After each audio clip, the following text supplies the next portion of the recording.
Hello guys, welcome to Ben 10 What Ifs. So in this video, we will see, what if Ben 10 became Ghost Rider with Omnitrix powers? If you enjoy these kinds of stories, don't forget to show us some love by hitting the like button and subscribing to the channel. Your support means the world to us.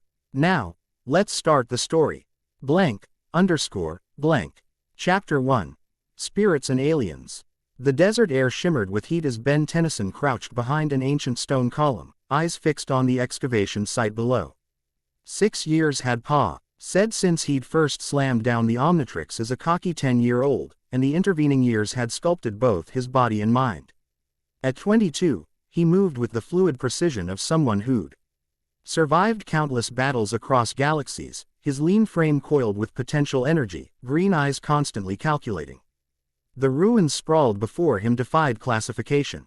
Weathered hieroglyphics depicting celestial beings intertwined with circuitry-like patterns that shouldn't exist in structures this ancient.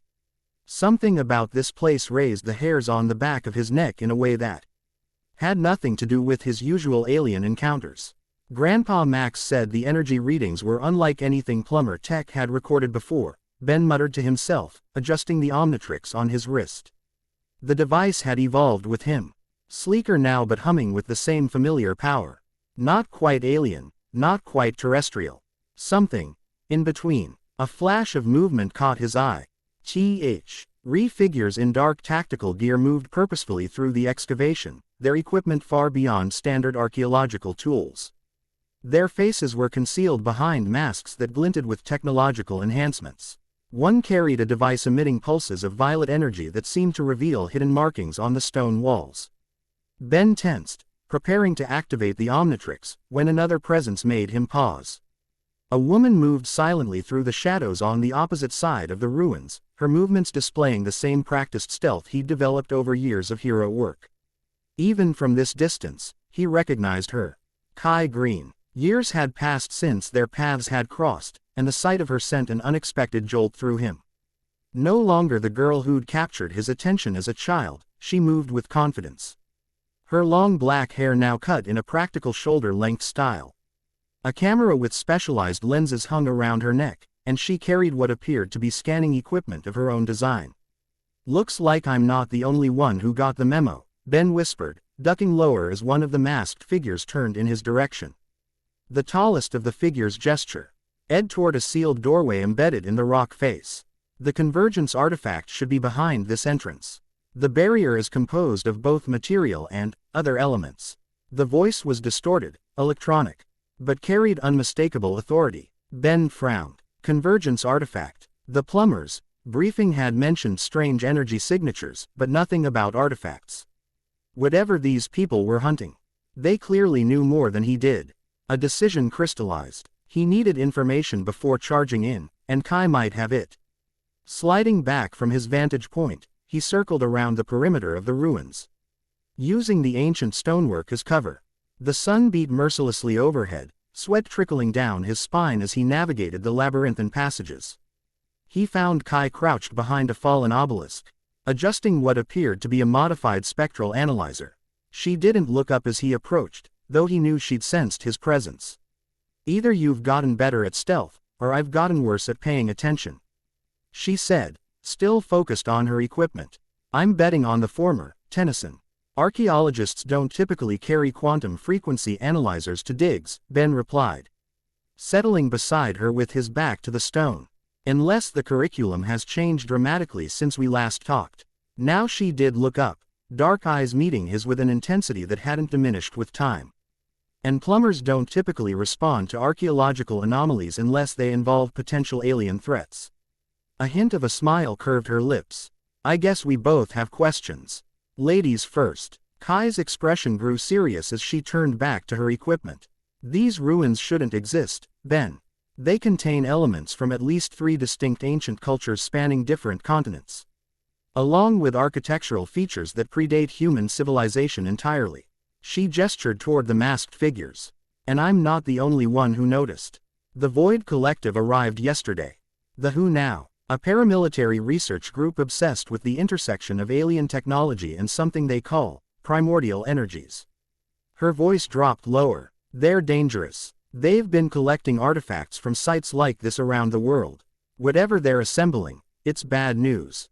Ben processed this information, pieces clicking into place. The energy readings that brought me here. They're not standard alien tech. Something else is mixed in, something the Omnitrix can't quite identify. Kai nodded. That's why I'm here. My research has focused on historical intersections between alien visitors and human mystical traditions. She hesitated, seeming to weigh her next words carefully. These ruins sit on a ley line nexus point. Places where the boundary between dimensions grows thin. Ben raised an eyebrow. You went from skeptical archaeologist to mystical energy expert. After everything we've seen, can you afford to dismiss any possibility? Kai challenged, a familiar fire in her eyes. Science and the supernatural aren't as separate as most people think. Sometimes they're just different languages describing the same reality. Before Ben could respond, a deep thrumming pulse emanated from the sealed doorway. The Void Collective had activated some kind of device, bathing the stone in oscillating patterns of energy. Cracks appeared in the ancient barrier. Spider webbing across the surface as violet light seeped through. Whatever they're after, they're about to get it, Ben said, rising to a crouch. I need to stop them before. The sealed door shattered, releasing a blinding flash of energy that momentarily turned night into day. When Ben's vision cleared, he saw the collective members approaching the threshold, equipment extended before them like shields. Time to go to work. Ben's fingers hovered over the Omnitrix. Stay back, Kai. She shot him a withering look. I didn't come all this way to hide behind a rock, Tennyson. Ben couldn't suppress a grin. Some things never change. With practiced precision, he activated the Omnitrix, scrolling through his alien roster before selecting his choice. The familiar green light enveloped him as his DNA temporarily rewrote itself. Ghost freak. The spectral alien's raspy voice echoed slightly as Ben's form became translucent, tendrils of ectoplasmic energy curling from his transformed body. Let's see what they're so interested in. Intangible, Ben floated directly through the stone, entering the chamber beyond the shattered door. The space within defied expectation, larger than should be possible, with walls covered in writings and symbols that seemed to shift when viewed directly. The air itself felt charged, heavy with potential. At the chamber's center rested a pedestal carved from obsidian stone. Atop it sat two objects, a metallic sphere covered in circuitry reminiscent of Galvan technology, and beside it, a chain of dark metal that seemed to absorb light rather than reflect it. The convergence is nearly complete, one of the collective members said, approaching the pedestal. The celestial sphere and the binding chain, together after millennia. Ben moved to intervene, but something about the chain caught his attention. Despite his intangible form, he felt it calling to him, a sensation like hooks catching at his consciousness. The chain seemed to writhe slightly, as though alive and aware of his presence. Don't touch those artifacts. Kai's voice rang out as she entered the chamber, a specialized weapon of plumber design in her hands. Whatever you think you're doing, you're meddling with forces beyond your control. The leader of the collective turned toward her, expression hidden behind the mask. Dr. Green, your reputation precedes you. Unfortunately, your presence here is inconvenient. With a gesture, the other two collective members drew weapons and fired. Not bullets, but compressed energy that warped the air as it traveled. Kai dove behind a stone outcropping as the blast scorched the ancient wall behind her. Ben acted instantly, becoming tangible as he swept between Kai and their attackers. Picking on archaeologists, that's low even for mysterious cult types. The leader paused, head tilting. The Omnitrix bearer. This is unexpected but fortuitous. Your presence completes the triad. The what now? Ben began, but was cut short as all three collective members fired their weapons simultaneously, not at him or Kai, but at the artifacts on the pedestal. Energy surged around the metallic sphere and chain, creating a swirling vortex of power that crackled with both technological and something other, something that made Ghost Freak's form shudder instinctively. What have you done? Kai shouted over the building roar of energy. Initiated the convergence, the leader replied calmly. The barrier between technological advancement and primordial power is artificial. We are simply removing it. The sphere began to fracture, releasing pulses of alien energy, while the chain unwound itself like a sentient being, links separating and dancing through the air. The two powers, One clearly alien technology. One something Ben couldn't classify, began to spiral around each other, faster and more chaotically. This is going to destabilize. Ben shouted, moving toward the artifacts. Whatever you're trying to do, it's not working. The leader took a step back. On the contrary, it's working perfectly. The vessel simply requires a host. The words sent a chill through Ben that even Ghost Freak's ectoplasmic form couldn't explain. Before he could react, the leader activated a device that created a shimmering barrier around the three collective members. The convergence will seek a suitable vessel. The Omnitrix makes you ideal, Tennyson. The leader's voice carried a note of anticipation. Consider it an honor to be the first. The energy vortex intensified, the alien sphere now completely broken apart. Its components merging with the writhing chain. The combined power turned from violet to a searing, unnatural green tinged with flames that weren't quite fire. Ben tried to retreat, to revert to human form. But the energy locked onto him like a targeting system. Ghost Freak's natural intangibility offered no protection as the convergent power slammed into him, penetrating his transformed DNA and reaching deeper. To the Omnitrix itself, pain unlike anything he'd experienced tore through him, not just physical, but something deeper, as though his very soul was being rewired. The Omnitrix on his spectral chest flared, its green light turning orange, then blood red, before settling into a smoldering crimson. Ben. Kai's voice seemed distant, underwater. Through vision blurred by agony, Ben saw the collective members watching dispassionately behind their barrier. Beyond them, at the chamber entrance, another figure had appeared, a woman in a midnight blue cloak, her face partially hidden but her eyes wide with alarm. "Stop this," the newcomer commanded, raising hands that glowed with sigils of deep purple energy. "You're bridging realms that cannot coexist." The leader turned. "Ah, the sorceress arrives. Too late, I'm afraid. The binding is nearly complete." The cloaked woman thrust her hands forward, unleashing a wave of energy that shattered the collective's protective barrier. "You fools have no idea what you've unleashed." Ben barely registered their confrontation as something fundamental changed within him. Ghost Freak's form began to transform, skeletal structures materializing within the ectoplasm. Burning with otherworldly fire, the chain, or what had been the chain, wound itself through his being, becoming part of his transformed DNA. The Omnitrix sparked and sputtered, fighting against the intrusion even as it attempted to incorporate this new element. Ben felt two distinct forces battling within him, the alien technology that had been his companion for years, and something ancient, vengeful. Hungry for judgment. "What's happening to me?" he managed through a voice that no longer sounded like Ghost Freak's, or his own. The cloaked woman approached, P.O. crackling around her hands as she drove back the collective members. "The spirit of vengeance is attempting to bond with you, while the Omnitrix tries to categorize it as alien DNA. The conflict could destroy you both." Spirit of vengeance. Ben gasped as another wave of transformation racked his body.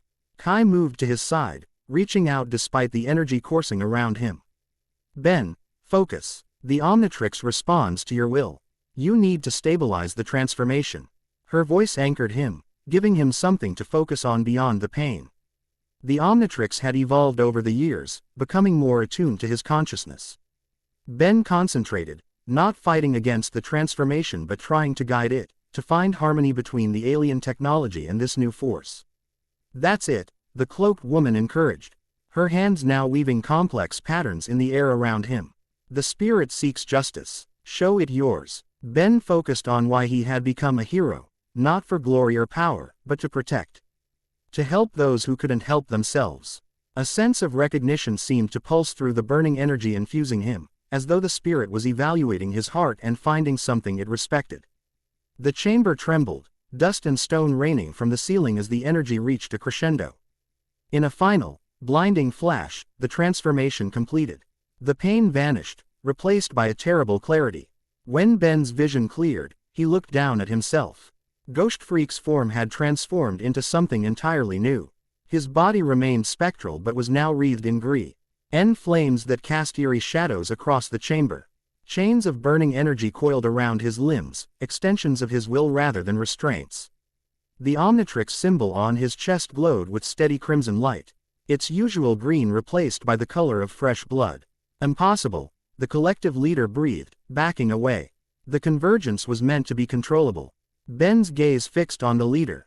And something new awoke within him. A sense of the person's past transgressions, a litany of sins that blazed in his consciousness like brands. The knowledge came with an overwhelming urge to punish. To extract vengeance for every wrong this person had committed. You seek power you don't understand, Ben said, his voice echoing with dual tones, his own and something older, something that had judged the guilty since time immemorial. Power that wasn't yours to take. One of the collective members panicked, raising their weapon and firing directly at Ben. The energy blast passed through his spectral form, leaving him untouched. Ben extended a hand, and chains of ectoplasmic fire shot forth, wrapping around the attacker's weapon. With a gesture, he crushed it to debris. The innocent have nothing to fear from me, Ben continued, floating toward them. But your souls are stained. Fear evident in their movements, the collective members activated emergency teleportation devices. Their forms shimmered and began to fade. This isn't over, Tennyson, the leader called as they vanished. What's been joined cannot be separated. Enjoy your gift. As they disappeared, the tension in the chamber shifted. Ben turned to find both Kai and the cloaked woman watching him with expressions caught between awe and concern. Ben, Kai ventured, taking a cautious step forward.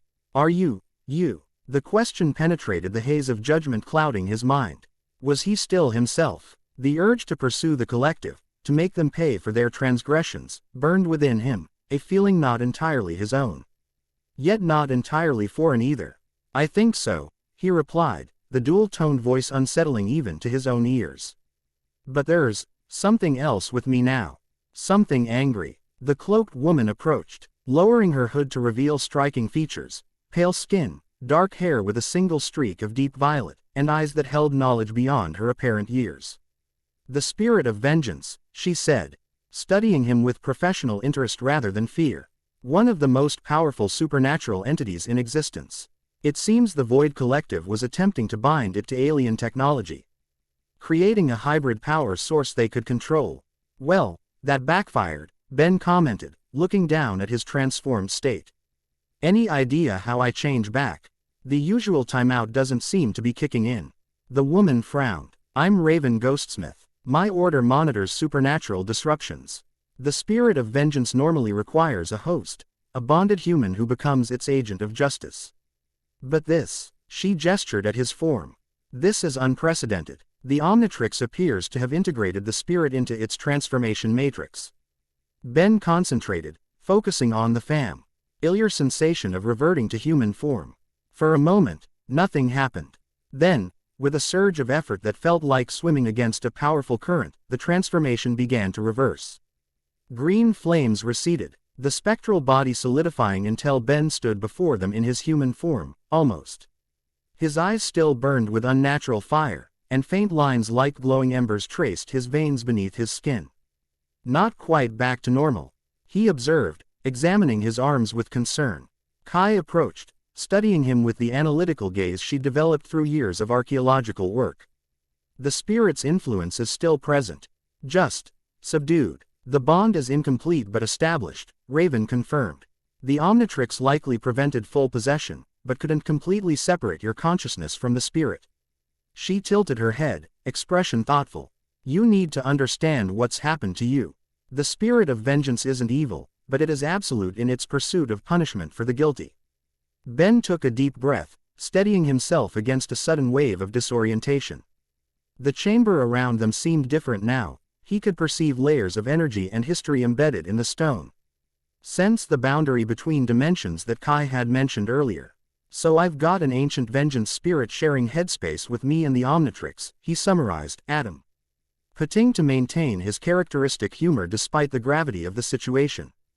Tuesday got complicated fast. Kai's lips quirked into an almost smile. Some things never change. You still make jokes when the world goes sideways. It's either laugh or freak out, Ben replied, then winced as another pulse of foreign awareness surged through him. Memories not his own flickered through his consciousness, burning motorcycles, flaming chains, countless battles against creatures of darkness across centuries. Raven placed a steadying hand on his shoulder, her touch carrying a subtle current of energy. That seemed to calm the chaotic images. The spirit is trying to communicate with you. It's confused by the Omnitrix, by the alien DNA intertwined with its essence. Great, so we're both confused, Ben muttered. What happens now? Can this be reversed? A somber expression crossed Raven's face. The spirit of vengeance doesn't relinquish a host easily, even under normal circumstances. With the Omnitrix involved, I don't know. This convergence is uncharted territory. Kai began collecting readings from the chamber, her equipment scanning the residual energies. The Void Collective wouldn't have attempted this without a specific goal in mind. They called it removing an artificial barrier between technology and primordial power. Whatever they're planning, it can't be good, Ben said, unconsciously rubbing the Omnitrix. The device felt warm to the touch, its surface occasionally flickering between green and crimson. And I'm guessing they're not done with me either. Raven nodded grimly. You've become exactly what they were trying to create, a vessel housing both alien technology and supernatural force. The question is why they need such a power source. A distant rumble shook the chamber, dust cascading from the ceiling. The energy discharge had destabilized the ruins. Ben's enhanced senses detected shifting stone and weakening supports throughout the structure. We need to continue this conversation somewhere that isn't about to collapse, he said, already moving toward the exit. Preferably with access to plumber resources and maybe a very strong cup of coffee. EY navigated through increasingly unstable passages, Ben's newfound awareness guiding them around dangers before they manifested. Outside, the desert air hit them like a wall of heat, the afternoon sun blazing overhead. Ben's skin prickled uncomfortably, the spirit within him reacting negatively to the pure sunlight. The spirit of vengeance traditionally gains full strength after sundown, Raven explained, noticing his discomfort. Daylight hours may suppress some aspects of your transformation. Silver linings, Ben replied, shielding his eyes. They made their way to where Kai had parked our research vehicle, a modified SUV equipped with specialized equipment. Nearby sat Ben's own transportation, a sleek motorcycle that Grandpa Max had helped him customize with plumber tech. As they reached the vehicles, Ben's newly enhanced senses flared a warning. Without conscious thought, he moved, pulling Kai behind him as a burst of energy scorched the ground where she'd been standing. I told you this wasn't over, Tennyson. The collective leader's voice carried across the excavation site. All three members had reappeared, now wielding more substantial weaponry. The convergence vessel comes with us. I'm not anyone's vessel, Ben growled, feeling the spirit surge within him, responding to threat and ill intent. The Omnitrix on his wrist flickered, as though uncertain. Kai pulled a compact energy weapon from her bag. 3 against 3. I like those odds. Raven's hands began to glow with deep purple energy. Technically, with what's inside Ben now, the odds are even less in their favor. The collective members spread out, taking strategic positions around them. We have studied the spirit of vengeance for decades, the leader called. We know its weaknesses, its limitations. You've had the power for minutes. Surrender now, and we'll ensure the separation process is relatively painless. Ben felt a cold certainty that they had no intention of releasing him once they had what they wanted. The spirit's influence heightened his perception of deceit, making the leader's falsehood glaringly obvious. I think I'll pass, Ben replied, fingers hovering over the Omnitrix. Let's see what this new arrangement can really do. He activated the Omnitrix, scrolling through his alien roster. The holographic displays appeared different, each alien silhouette now tinged with fiery energy. Selecting one, Ben slammed down the dial. Heat blast. The transformation washed over him, but immediately he knew something was different. The familiar magma-like body of the Pyronite formed. But instead of the usual orange-yellow flames, heat blast's fire burned an unearthly green. The rocky cracks in his body glowed with emerald hellfire rather than magma, and chains of the same energy coiled around his forearms. Most disturbing were his eyes, no longer the expected yellow but burning skull-like sockets that seemed to peer directly into the souls of those he faced. What is this? Ben's voice carried the same dual-tone quality, Heat Blast's crackling speech layered with the spirit's otherworldly resonance. The spirit is adapting to the Omnitrix transformations, Raven observed, genuine amazement in her tone. It's manifesting its characteristics through the alien DNA. The collective members hesitated, clearly unprepared for this development. Their leader recovered first, adjusting settings on their weapon. Fascinating. The convergence exceeded our theoretical models. All the more reason to study you properly, Tennyson. They fired in unison, energy weapons discharging. G-blasts calibrated to incapacitate rather than kill. Ben reacted with speed beyond Heat Blast's usual capabilities, creating a shield of green flame that absorbed the energy attacks. I don't think so. With a gesture, chains of burning energy extended from his hands, whipping toward the attackers with precision.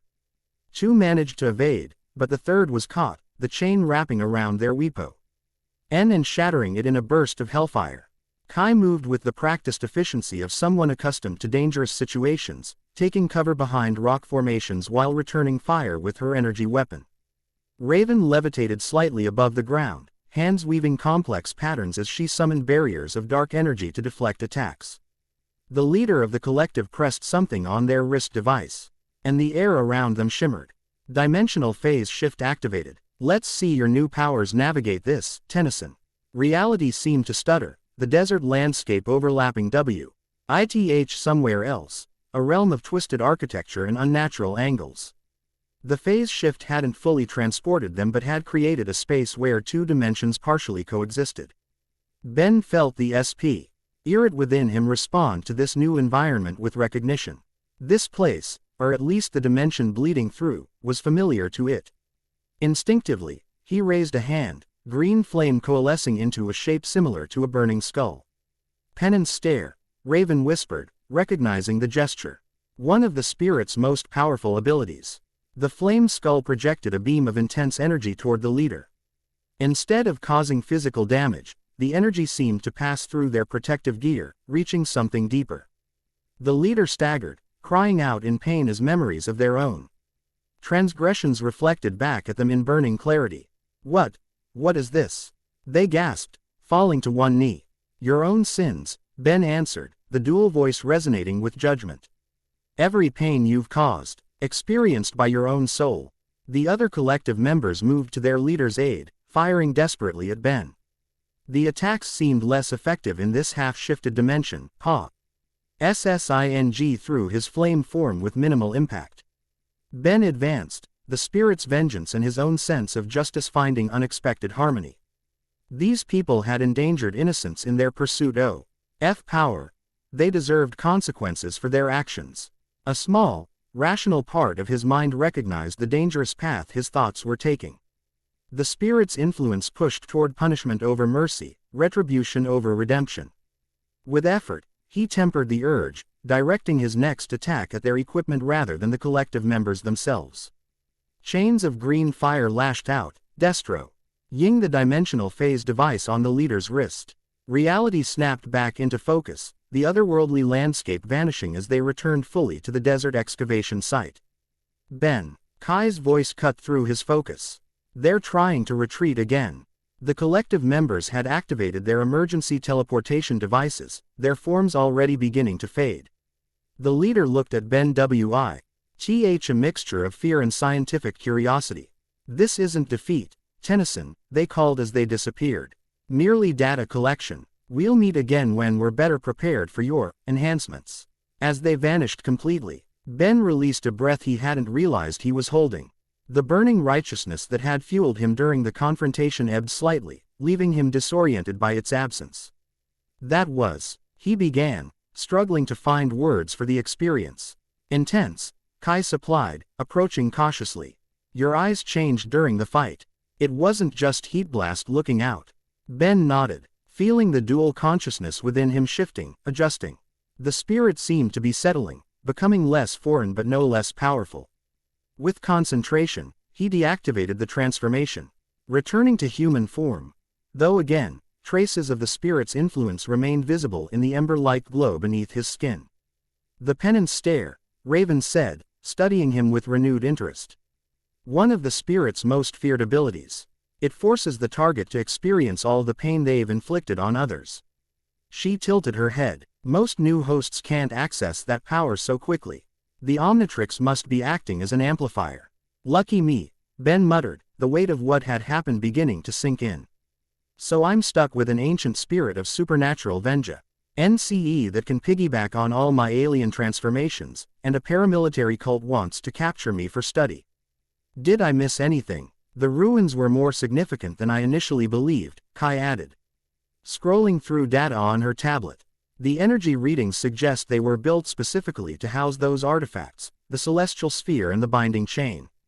They're part of something larger. Raven nodded grimly. The sphere contained technological coordinates, while the chain held supernatural binding properties. Together, they were meant to locate and contain something. Her eyes met Ben's. Something the Void Collective is trying to release. Ben ran a hand through his hair, feeling the remnants of Heatblast's fire still smoldering within him. And now I'm carrying the key they created to unlock whatever this is. Not a key, Raven corrected.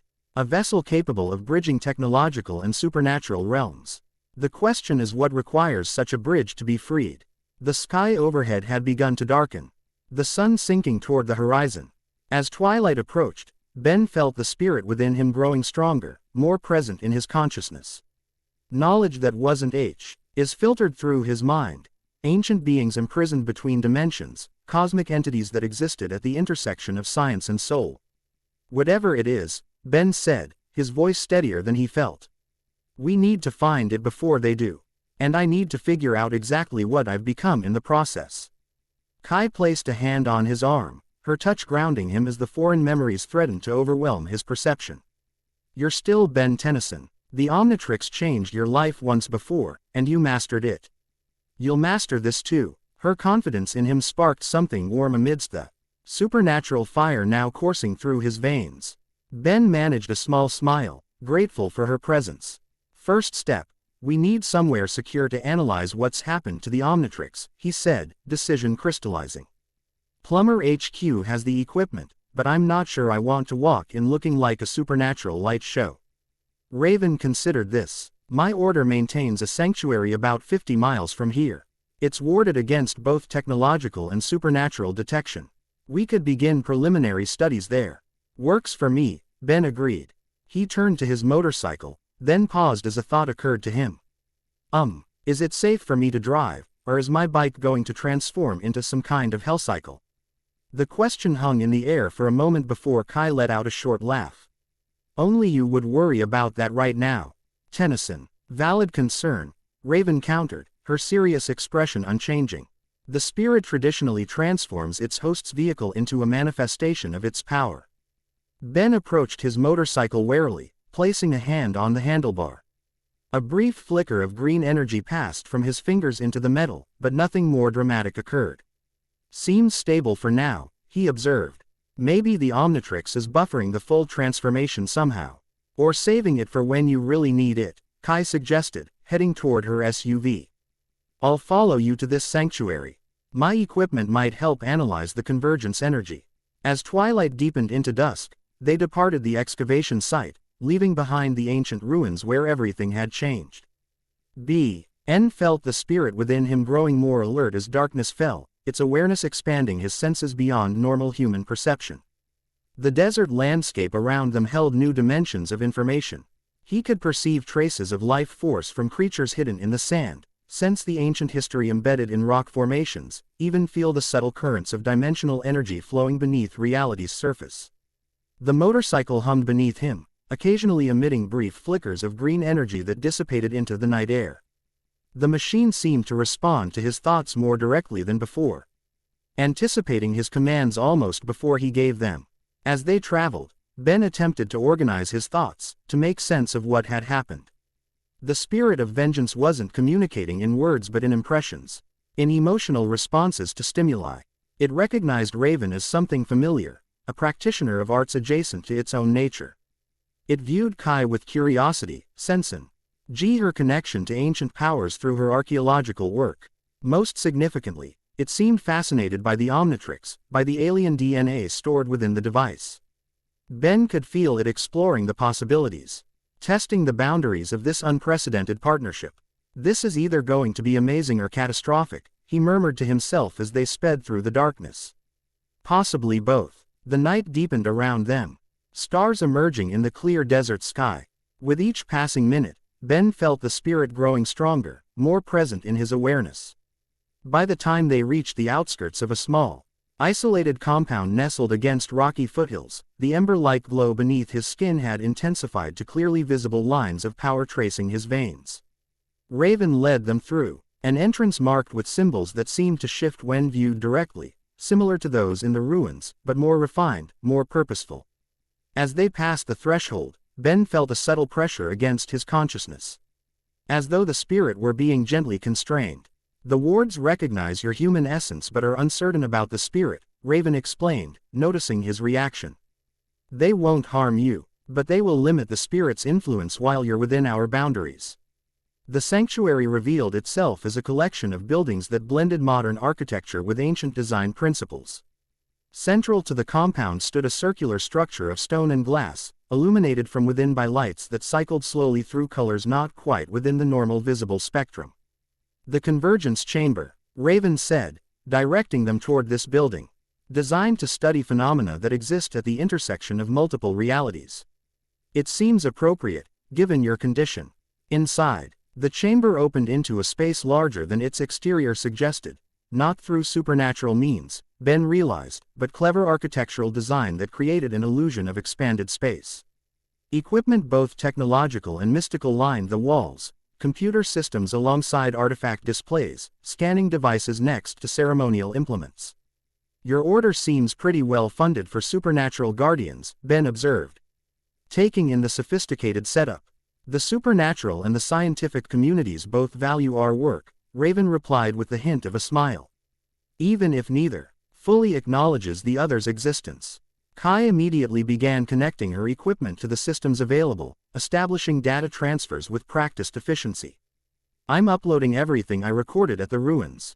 The energy signatures, the artifact specifications, the dimensional fluctuations during the battle. Ben moved to the center of the chamber, where a circular platform stood surrounded by monitoring equipment. Raven gestured for him to step onto it. This will allow us to analyze the convergence between the Omnitrix and the spirit without interference, she explained, activating systems around the platform. It should give us a clearer picture of what you're becoming. As soon as Ben stepped onto the platform, displays around the room activated. Holographic representations of his body appeared, showing the Omnitrix's integration with his biological systems, familiar data he'd seen during previous plumber medical evaluations.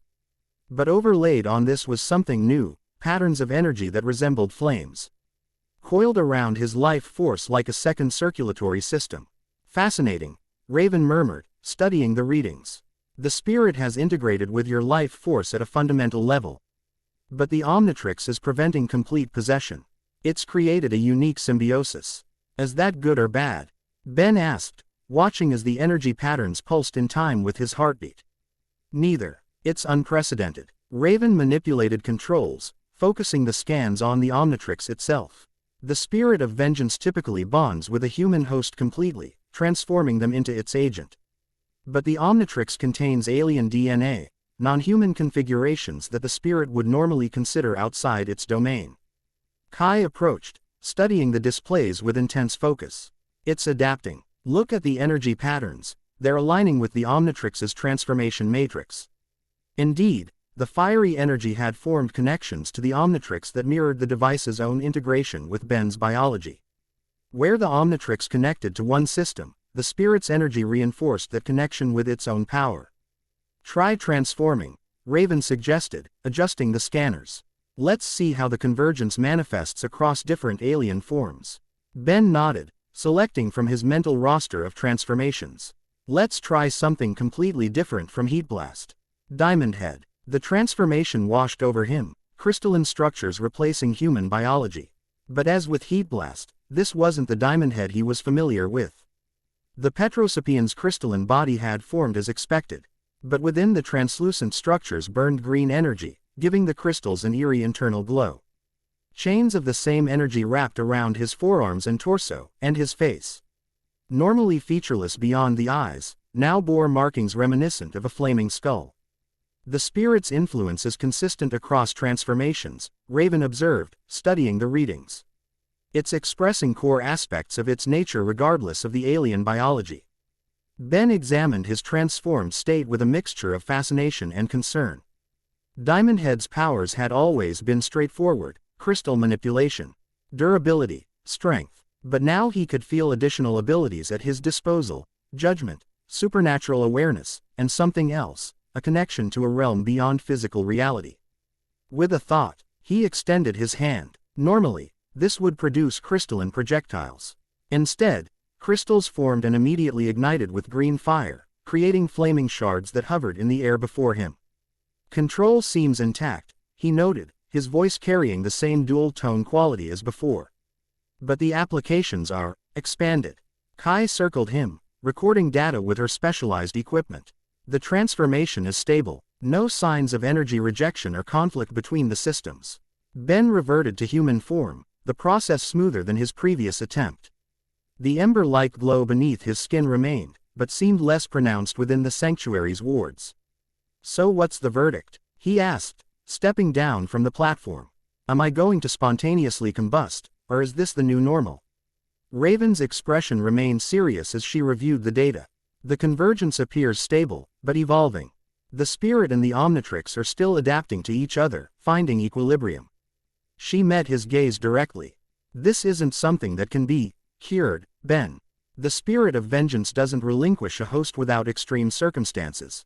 "Fantastic," Ben sighed, running a hand through his hair. "So I'm stuck with a supernatural hitchhiker with a justice complex. It could be worse," Kai pointed out, her practical nature asserting itself. The spirit of vengeance traditionally chooses hosts with strong moral character. It's not evil, it punishes the guilty and protects the innocent. That aligns with what you already do.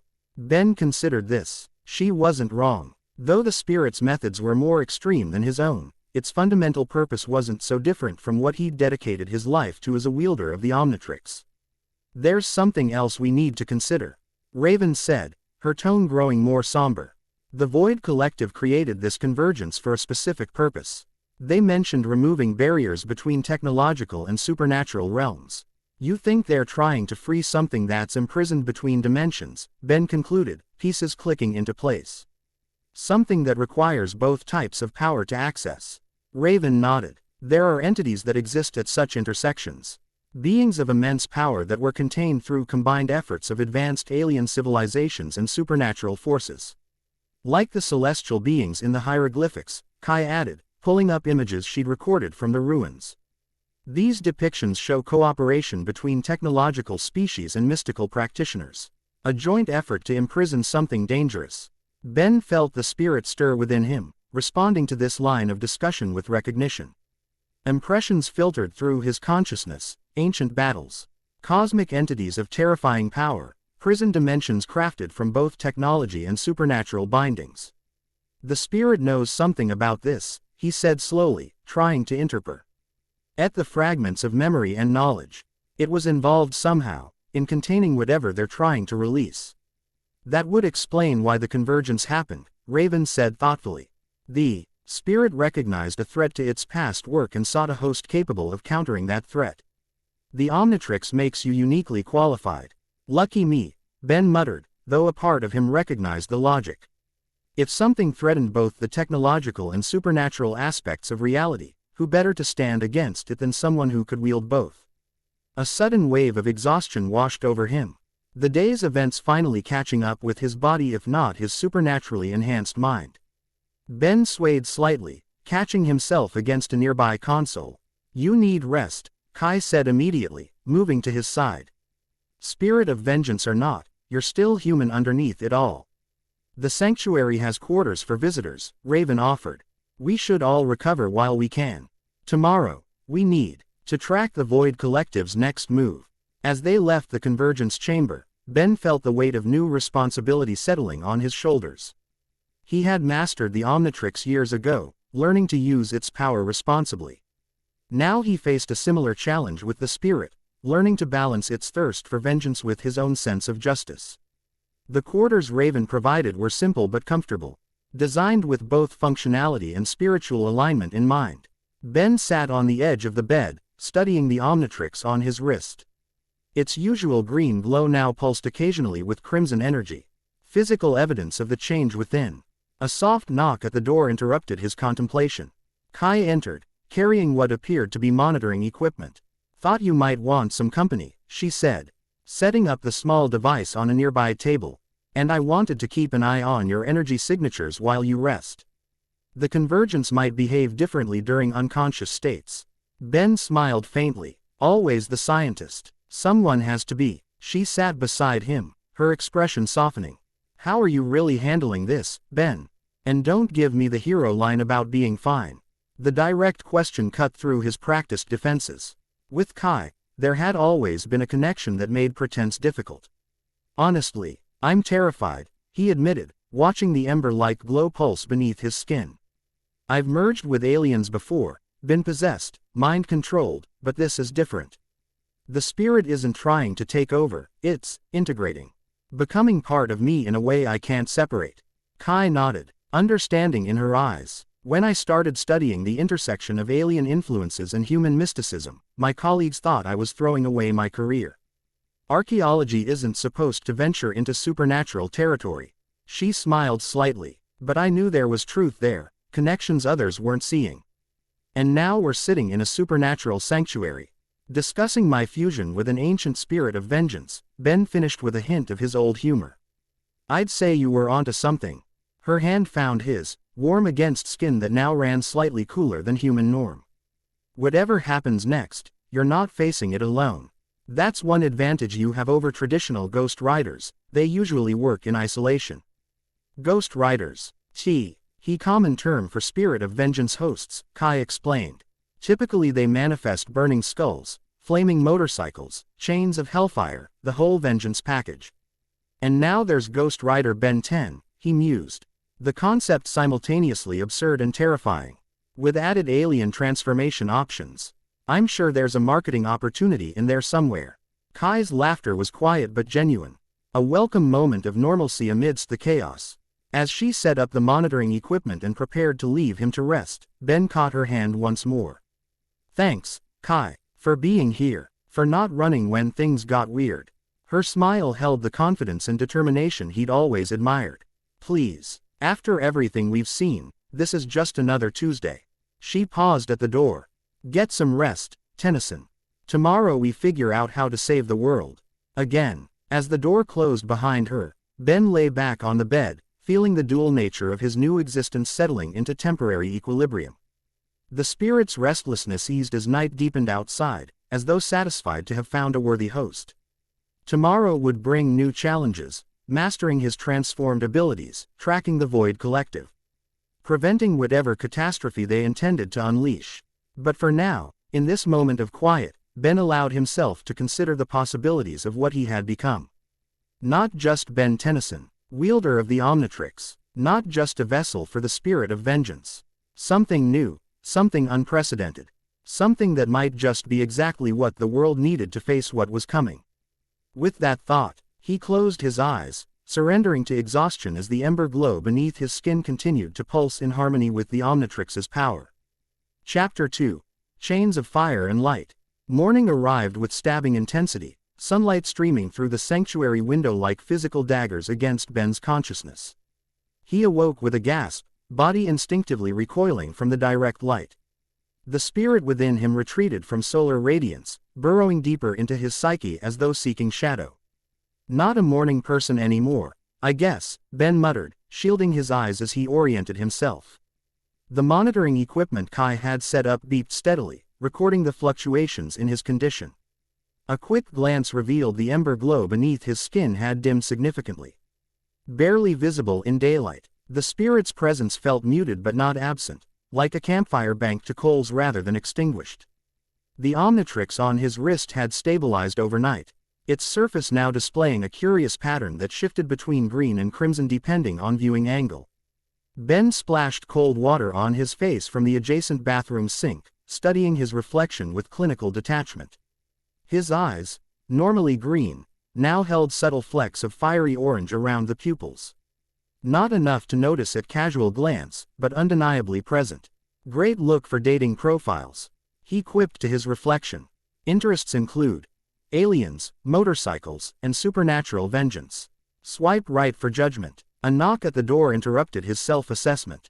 Raven entered without waiting for response, carrying a bundle of clothing and what appeared to be a leather bracelet adorned with intricate symbols. "Your clothes absorbed residual energy from the transformation," she explained, setting the bundle down. "These are warded garments. They'll help stabilize the convergence energy during daylight hours." Ben accepted the offerings with a nod of thanks. "So I talk. This sensitivity to sunlight is a permanent feature now. The spirit of vengeance traditionally operates at night," Raven confirmed, her expression characteristically serious. "Daylight doesn't eliminate your powers, but it suppresses the more dramatic manifestations." "Convenient," Ben observed, examining the leather bracelet. "And this, a dampening band. It won't prevent transformation, but it will help you maintain control when the spirit's influence becomes overwhelming." She watched as he slipped it onto his wrist opposite the Omnitrix. "The spirit of vengeance operates on emotion, particularly righteous anger. If that anger becomes too consuming, the band will help you maintain your sense of self." Ben felt the subtle magical energy emanating from the bracelet, not constraining, but stabilizing. "Thanks. Last thing I need is to go full vengeful inferno because someone cuts me off in traffic." The ghost of a smile touched Raven's lips. "The spirit is more discerning than that. It seeks out true guilt, genuine sin. But in your case," her gaze fell to the Omnitrix. "The fusion with alien technology has created unpredictable variables." "Story of my life," Ben sighed. "Speaking of unpredictable, any news on our Void Collective friends?" "Kai is analyzing their energy signatures now. She believes she can track their dimensional disturbances." Raven moved toward the door. "Join us in the convergence chamber when you're ready. We have much to discuss." After changing into the provided clothing, jeans and a black t-shirt that appeared completely normal despite their supposedly warded nature, Ben made his way through the sanctuary. In daylight, the compound revealed additional details obscured by night. Gardens of plants that seemed to shift between mundane and otherworldly depending on viewing angle. Training areas where robed figures practiced movements that blended martial arts with magical gestures, and a central courtyard where symbols carved into stone pulsed with subtle energy. The sanctuary wasn't just a headquarters but a community, people dedicated to monitoring the boundaries between dimensions.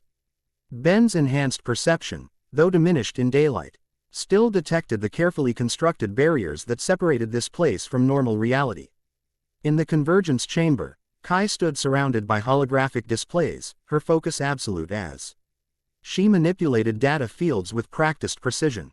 Her hair was pulled back in a practical ponytail, field clothes exchanged for sanctuary-provided attire similar to Ben's. "Our mysterious collective friends have been busy," she announced without looking up as Ben entered. "Three-dimensional disturbances overnight, all corresponding to locations with historical significance." Ben approached, studying the geographical markers on the display. "They're searching for something." "Components," Kai corrected, expanding one of the data fields. "The artifacts from the ruins, the celestial sphere and binding chain, were incomplete. They're gathering additional pieces." "For what purpose?" Ben asked, though a cold certainty formed in his gut. The spirit stirred within him, recognizing patterns from ancient memory. Raven joined them, setting a worn tome on the central console. The book's cover bore no title, only a symbol that seemed to shift between technological circuitry and mystical sigils. "The Codex of Convergent Realms," she explained, opening to pages marked with slender crystalline bookmarks. "My order has maintained records of incidents where technological and supernatural forces intersect. The Void Collective appears in multiple entries over centuries, though under different names." "They've been around that long?" Ben asked, surprised. "The organization evolves, but its purpose remains consistent," Raven replied, pointing to illustrations depicting robed figures throughout different historical periods. "They believe technological advancement and supernatural power are artificially separated, that humanity was meant to wield both simultaneously. And they're not entirely wrong," Kai added, bringing up images from her archaeological database. "Throughout history, there are moments where advanced technology and what we call magic existed in harmony. Atlantis, Lemuria, certain periods in ancient Egypt and pre-Columbian America." "So what changed?" Ben asked, feeling the spirit's recognition of these historical references, places it had visited, civilizations it had witnessed rise and fall. Raven turned to a specific page in the codex, revealing an illustration of a massive being suspended between worlds, bound by chains of light and shadow. Malvar the Reality Breaker, an entity that exists at the nexus of all dimensional boundaries. According to the records, Malvar attempted to merge all realms of existence into a single chaotic domain under his control. Let me guess, Ben said, studying the illustration. He was stopped by a coalition of alien civilizations and supernatural practitioners. Precisely. Kai brought up images from the ruins they'd visited. These hieroglyphics tell the story. Representatives from advanced worlds like Galvan Prime were king alongside mystical orders from Earth and other planets. They created a prison that exists between dimensions, anchored by artifacts of both technological and supernatural origin. The spirits Mori filled in gaps in the historical record. Ben could almost see the ancient battle, feel the combined effort required to bind such a powerful entity. The spirit of vengeance was there, he realized aloud. It helped forge the chains that hold this Malvar. Raven nodded, unsurprised. The spirit exists to punish the guilty. Few have earned judgment more thoroughly than Malvar. And now the Void Collective is trying to free him. Ben concluded, the full gravity of the situation settling over him. Why would anyone want to release something that tried to destroy reality? They believe Malvar's containment was the moment when technological and supernatural advancement were artificially separated, Kai explained. That the coalition feared the power of both combined in human hands, so they created artificial barriers between them. The Void Collective sees Malvar not as a destroyer, Raven added, but as a liberator who would restore humanity's access to both realms of power. That's insane, Ben stated flatly. Even if there was some conspiracy to separate these powers, releasing a dimensional entity with a grudge seems like a spectacularly bad idea. Zealots rarely concern themselves with consequences. Raven replied grimly. They believe the end justifies any means. Ben ran a hand through his hair, processing the implications. So the convergence they created in me was likely a test run, Kai finished. A proof of concept showing that technological and supernatural powers could be merged successfully. The Omnitrix and Spirit of Vengeance represent pinnacles of their respective domains. Great, I'm a prototype. Ben's sarcasm masked genuine concern. If they could create one such convergence, they could potentially create others, or worse, apply the principle to freeing Malvar from his interdimensional prison. We need to locate their base of operations, he decided, focusing on immediate action rather than existential dread. Tracking dimensional disturbances is a start, but we need more information about their capabilities and timeline. Kai nodded, already manipulating the data displays. I've been cross-referencing energy signatures with known locations of significance. There's one anomaly that stands out, an abandoned research facility in Nevada that's showing unusual power consumption patterns despite supposedly being decommissioned 5 years ago. That's our next move then, Ben said. But first, I need someone who understands the technological side of this convergence better than any of us. He tapped the Omnitrix thoughtfully. And I know exactly who to call. Elena Validus had rebuilt her life piece by painful piece. After years of struggling with nanite infection that had nearly consumed her identity, she had emerged stronger, sharper, and intensely private. The remote laboratory she maintained in the foothills of Colorado's Rocky Mountains was a fortress of solitude by design, accessible only by a single winding road that featured no fewer than 7 different security checkpoints. Which was why the unexpected arrival of Ben Tennyson, accompanied by an archaeologist and what appeared to be a sorceress, triggered no fewer than 12 different security protocols before they reached the main entrance.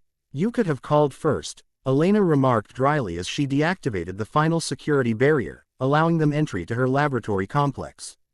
Her dark hair was shorter than Ben remembered, cut in a precise bob that framed sharp features. The blue-silver circuitry patterns that traced her left temple and disappeared.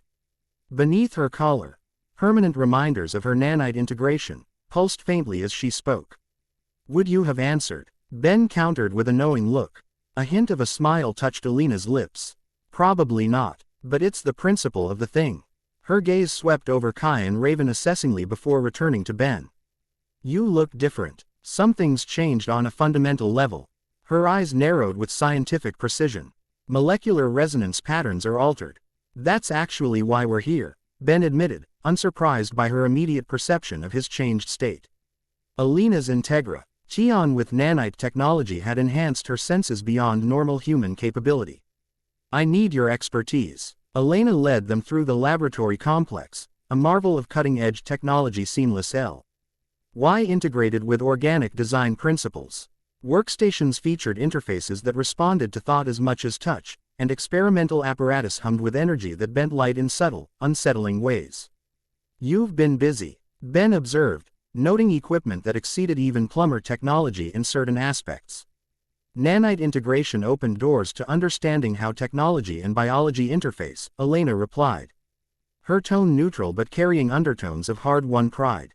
When you've had machines rebuilding your cellular structure from the inside out, you develop unique perspectives. In the central laboratory, Elena directed Ben to a scanning platform surrounded by equipment that made the sanctuary's convergence chamber look primitive by comparison. Without hesitation, he stepped onto the platform, allowing her instruments to analyze the changes wrought by his fusion with the spirit of vengeance.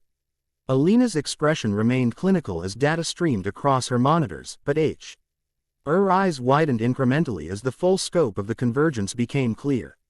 This is, she began, then stopped, recalibrating her response. The integration patterns are unlike anything I've encountered. The Omnitrix was already a marvel of biological technological interface, but this. She gestured at readings displaying the spirit's energy signature. This isn't just alien technology anymore. It's something else entirely. The spirit of vengeance, Raven supplied, studying the displays with interest. A supernatural entity of considerable power. Supernatural is just a label for science we don't understand yet, Elena countered, though without dismissiveness. Her fingers danced across interfaces, drilling deeper into the analysis. The energy patterns here show coherent structure. Different principles than conventional physics, certainly, but not random or mystical. Kai exchanged a glance with Raven. Told you scientists would say that. The important question, Ben interjected, redirecting the conversation, is whether you can help me stabilize this convergence. The spirit and the Omnitrix are still adapting to each other, and I need better control, especially when I transform. Elena's focus sharpened. Show me a transformation, something with distinct biological characteristics, not energy-based. Ben nodded, selecting from his mental roster. Wildmutt. The transformation washed over him, reshaping his body into the orange-furred, eyeless Vulpimancer form. But as with previous transformations, the spirit's influence manifested immediately. Wildmutt's head developed burning eye sockets where normally there would be none, and chains of green fire wrapped around his muscular limbs. Most dramatically, the quills along his spine ignited with supernatural flame, creating a mane of burning spines. Elena circled the transformed Ben with scientific fascination, scanners recording every detail. The spirit energy doesn't simply overlay the alien DNA, it integrates at a fundamental level, enhancing inherent capabilities. Wildmutt's enhanced senses, normally limited to smell, hearing, and a form of infrared perception, now expanded to include awareness of guilt and innocence in those around him. Ben could perceive the weight of past actions clinging to each person in the room. Kai's regrets over academic choices, Raven's difficult decisions in her mystical duties. Elena's lingering responsibility for actions during her nanite infection. With a thought, Ben reverted to human form, the transformation smoother than previous attempts. The practice was helping, his consciousness learning to navigate the dual nature of his new existence. Your nanite research, he said to Elena as the scanning equipment recalibrated. It involves integration between technological systems and biological hosts. That's exactly what's happening with the Omnitrix and the spirit, just with a supernatural component added. Elena nodded slowly, her initial skepticism giving way to analytical interest. The principles are similar. My nanites learn to communicate with biological systems by mimicking cellular signals. Your Omnitrix already does this with alien DNA. Her fingers traced the circuitry patterns on her own skin thoughtfully. If the spirit energy follows consistent patterns, it could be interpreted as another form of signal, one that interfaces with consciousness rather than biology. So you can help. Ben pressed, hope evident in his voice. I can create an interface, Elena clarified. A buffer system that helps the Omnitrix interpret and integrate the spirit's energy more efficiently. She gestured to a workstation across the laboratory. It will take time to calibrate. Hours, possibly longer. Kai stepped forward, presenting her tablet with T. He compiled data on the Void Collective's activities. We may not have that much time. There's an abandoned research facility showing signs of activity consistent with their previous operations. If Air gathering components for another convergence attempt. We need to investigate immediately, Ben finished. He turned to Elena. Can you work on the interface while we check out the facility? We'll return as soon as possible. Elena studied him for a moment, something unreadable flickering across her features. I'm coming with you, Elena. This convergence technology directly relates to my research, she interrupted. Already moving to collect equipment. And if they're attempting further integration of technological and non-standard energy systems, my expertise will be necessary on site. Her tone left no room for argument. Besides, I can calibrate the interface more effectively by observing you in action. Ben recognized the determination in her stance, the same resolution that D helped her reclaim her life from nanite control. All right, but at the first sign of danger. I can handle myself, Tennyson. A faint silver-blue glow emanated from the circuitry patterns on her skin. Better than most. The abandoned facility squatted in the Nevada desert like a half-buried corpse, its exterior weathered by sand and neglect while interior systems hummed with surreptitious activity. According to official records, the Quantum Horizons Research Center had been decommissioned following budget cuts and safety concerns. The reality, as they soon discovered, was considerably different. Power consumption is off the charts, Elena murmured, scanning the structure from their vantage point on a nearby ridge. And the energy signature matches components of the convergence pattern in your system. Ben nodded, feeling the spirit stir within him as the sun began its descent toward the horizon. With each passing minute, his supernatural awareness sharpened, the ember glow beneath his skin brightening as daylight waned. Security systems, he asked, surveying the facility's perimeter. Standard visible spectrum surveillance, motion sensors, and what appears to be dimensional fluctuation monitors. Elena's eyes narrowed as her nanite-enhanced vision processed information beyond normal human perception. They're expecting interdimensional visitors, or preparing to create interdimensional openings, Raven suggested, her cloak billowing slightly despite the absence of wind. The facility's location corresponds with another ley line nexus point, a thin spot between realities. Kai studied the facility's layout on her tablet, comparing it to original architectural plans. There's a maintenance access point on the eastern side that doesn't appear on current security feeds. Either they don't know about it, or it's a trap, Ben finished, his supernatural senses detecting something off about the unguarded entrance. The spirit doesn't like that approach. It senses anticipation. They're expecting someone to try the obvious infiltration point. Then we do something unexpected, Elena decided, her nanite circuits pulsing with increased activity. The facility was built to research quantum particles. Standard protocol for such installations includes emergency containment systems, Kai realized, quickly searching through the facility specifications. Including rapid evacuation tunnels in case of quantum destabilization. Elena nodded. Tunnels specifically designed to remain intact during reality fluctuations.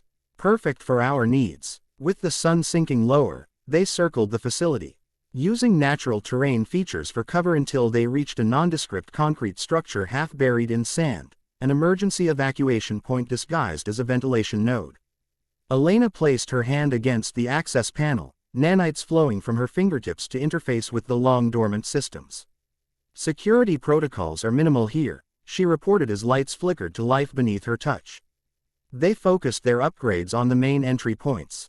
The panel slid aside, revealing a narrow passage leading beneath the facility. Ben took point, the ember G. Low beneath his skin now providing sufficient illumination as they descended into artificial twilight.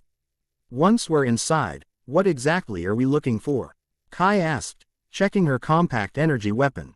Evidence of their plans for Malver. Raven replied. Components they've gathered, research into dimensional barriers, anything that indicates their timeline. And with any luck, a way to stabilize my condition permanently, Ben added. flexing his hand as ghostly flames momentarily flickered between his fingers. The spirit's power continued to grow as night approached, making control increasingly challenging despite the dampening band. The evacuation tunnel connected to the facility's lower levels, areas dedicated to infrastructure rather than research. They navigated through maintenance corridors and equipment rooms, avoiding security patrols with the help of Ben's enhanced perception and Alina's ability to temporarily disable electronic surveillance. "Something's wrong," Ben whispered. As they approached the central research levels. "It's too easy. Security is present but minimal." The spirit senses preparation. Like they're focused on something bigger than perimeter defense. As if confirming his suspicion, a low-frequency vibration began to permeate the facility, building gradually in intensity until metal fixtures trembled and dust drifted from ceiling panels. "They've started something," Raven said, her eyes narrowing as she extended her supernatural senses. Energy building toward a convergence point 2 levels up. They abandoned stealth for speed, racing through corridors toward the source of the growing disturbance. The vibration intensified, accompanied now by fluctuations in the ambient lighting and momentary distortions in the air itself, reality bending under pressure from forces it was never designed to contain. They burst into a massive circular chamber that occupied the facility's center, and froze at the sight before them. The room had been transferred into a convergence laboratory on a scale that dwarfed the original ruins.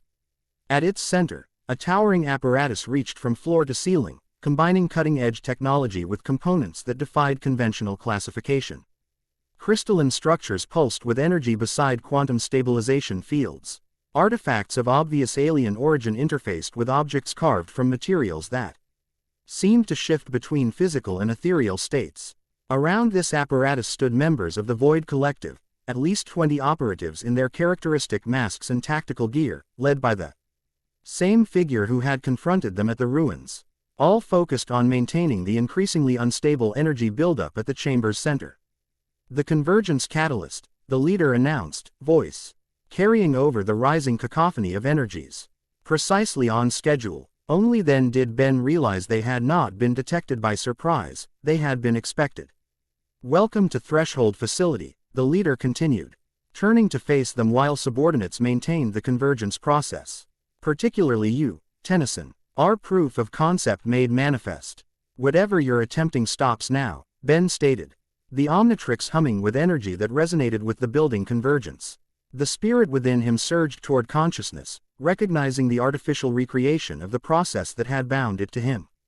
The leader tilted their head, the expressionless mask somehow conveying amusement.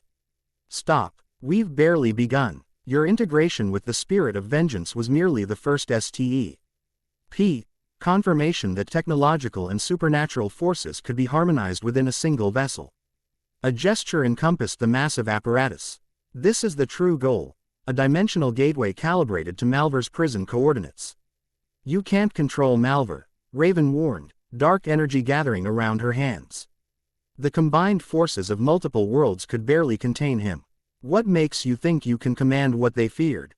Quote, "Because we don't seek to command, merely to liberate," the leader replied. Malvar attempted to unify realms that artificial hierarchies had separated. For this, he was imprisoned by those who feared humanity accessing both technological and supernatural advancement simultaneously. Elena stepped forward, her nanite circuits flaring with blue-silver light. "Your convergence energy is unstable.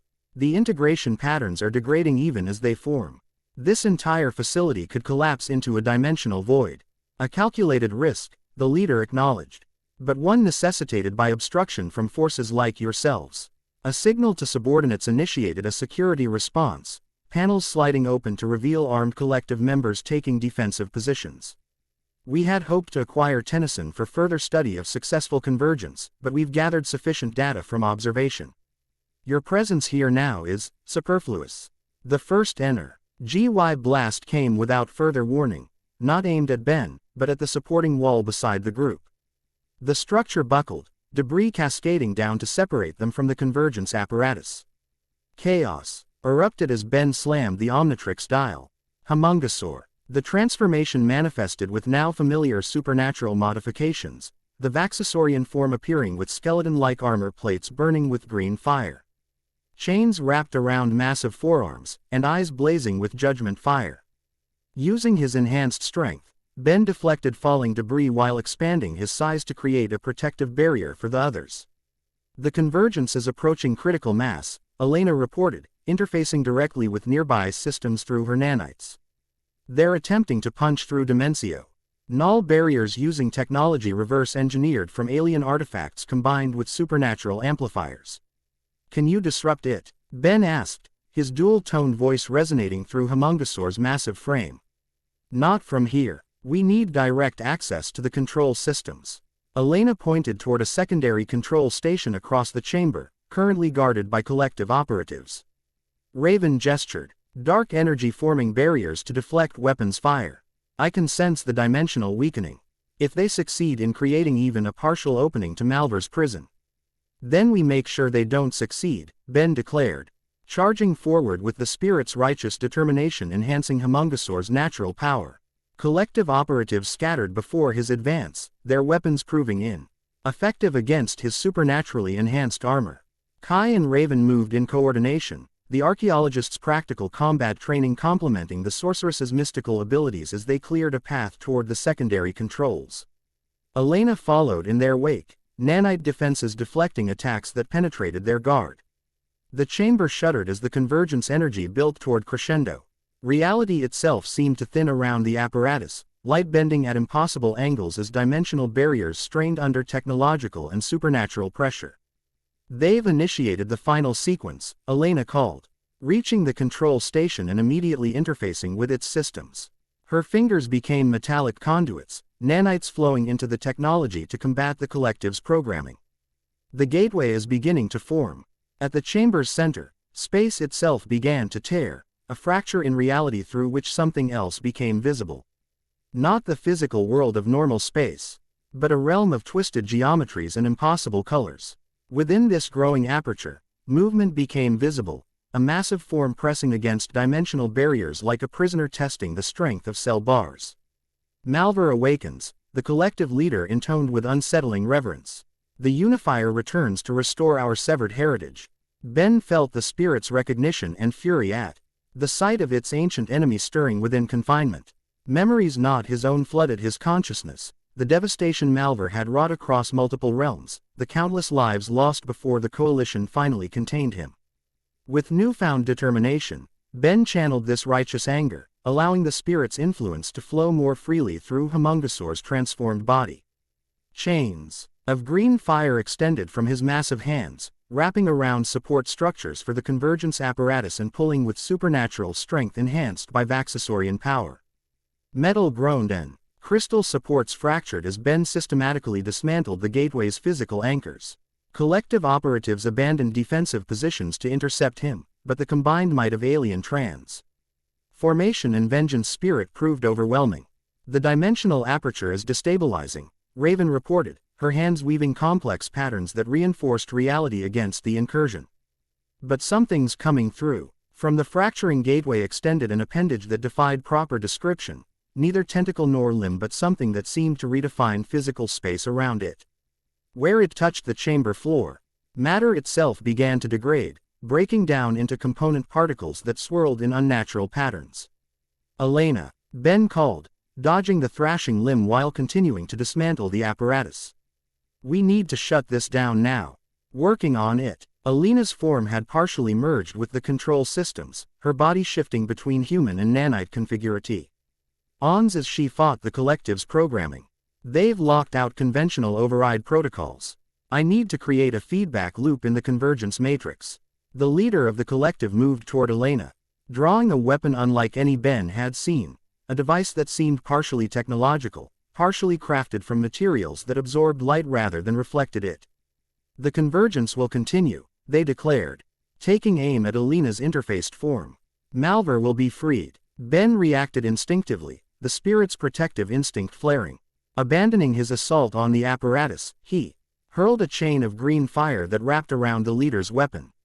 With a powerful yank, he pulled the device from their grasp and into his massive hand, crushing it with supernatural strength.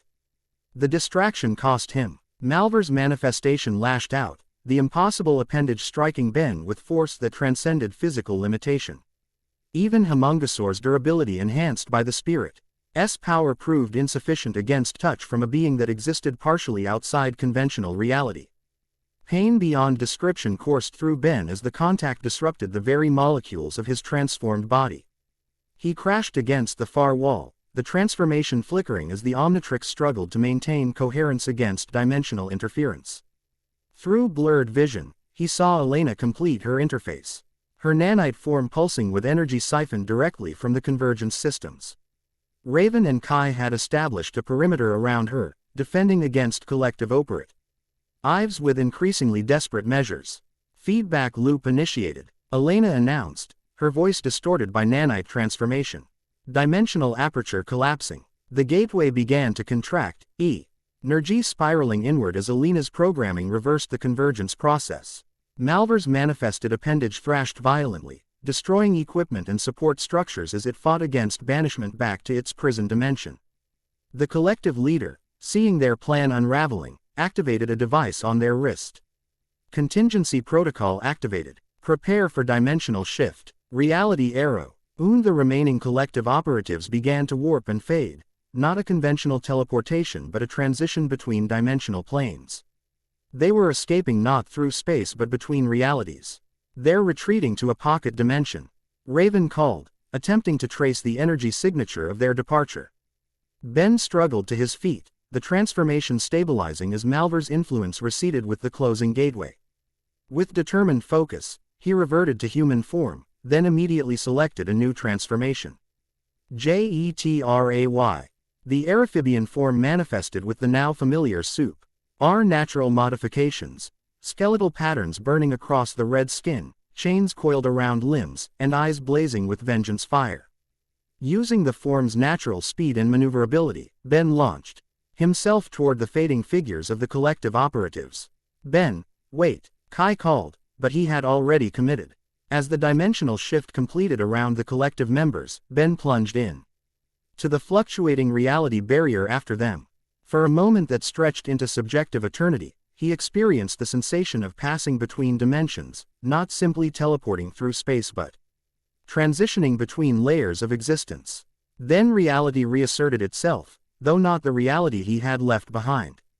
Ben found himself floating in what appeared to be a pocket dimension, a self-contained realm constructed from fragments of multiple realities. Below stretched a landscape that defied conventional geography, with features borrowed from different worlds and time periods. Structures obvious alien design stood alongside buildings that appeared medieval, futuristic, and everything in between. The sky above wasn't sky at all but a swirling barrier of energy that contained this artificial realm. And surrounding him in the air were the Void Collective operatives, their dimensional shift having deposited them in what appeared to be their sanctuary between worlds. Impressive, the leader commented. Hovering through means of advanced technology rather than natural flight. The convergence has granted you sensitivity to dimensional transitions. Few can follow such paths without preparation.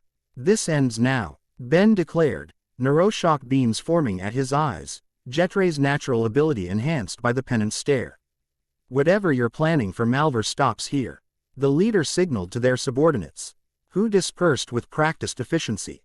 On the contrary, this is merely a temporary setback.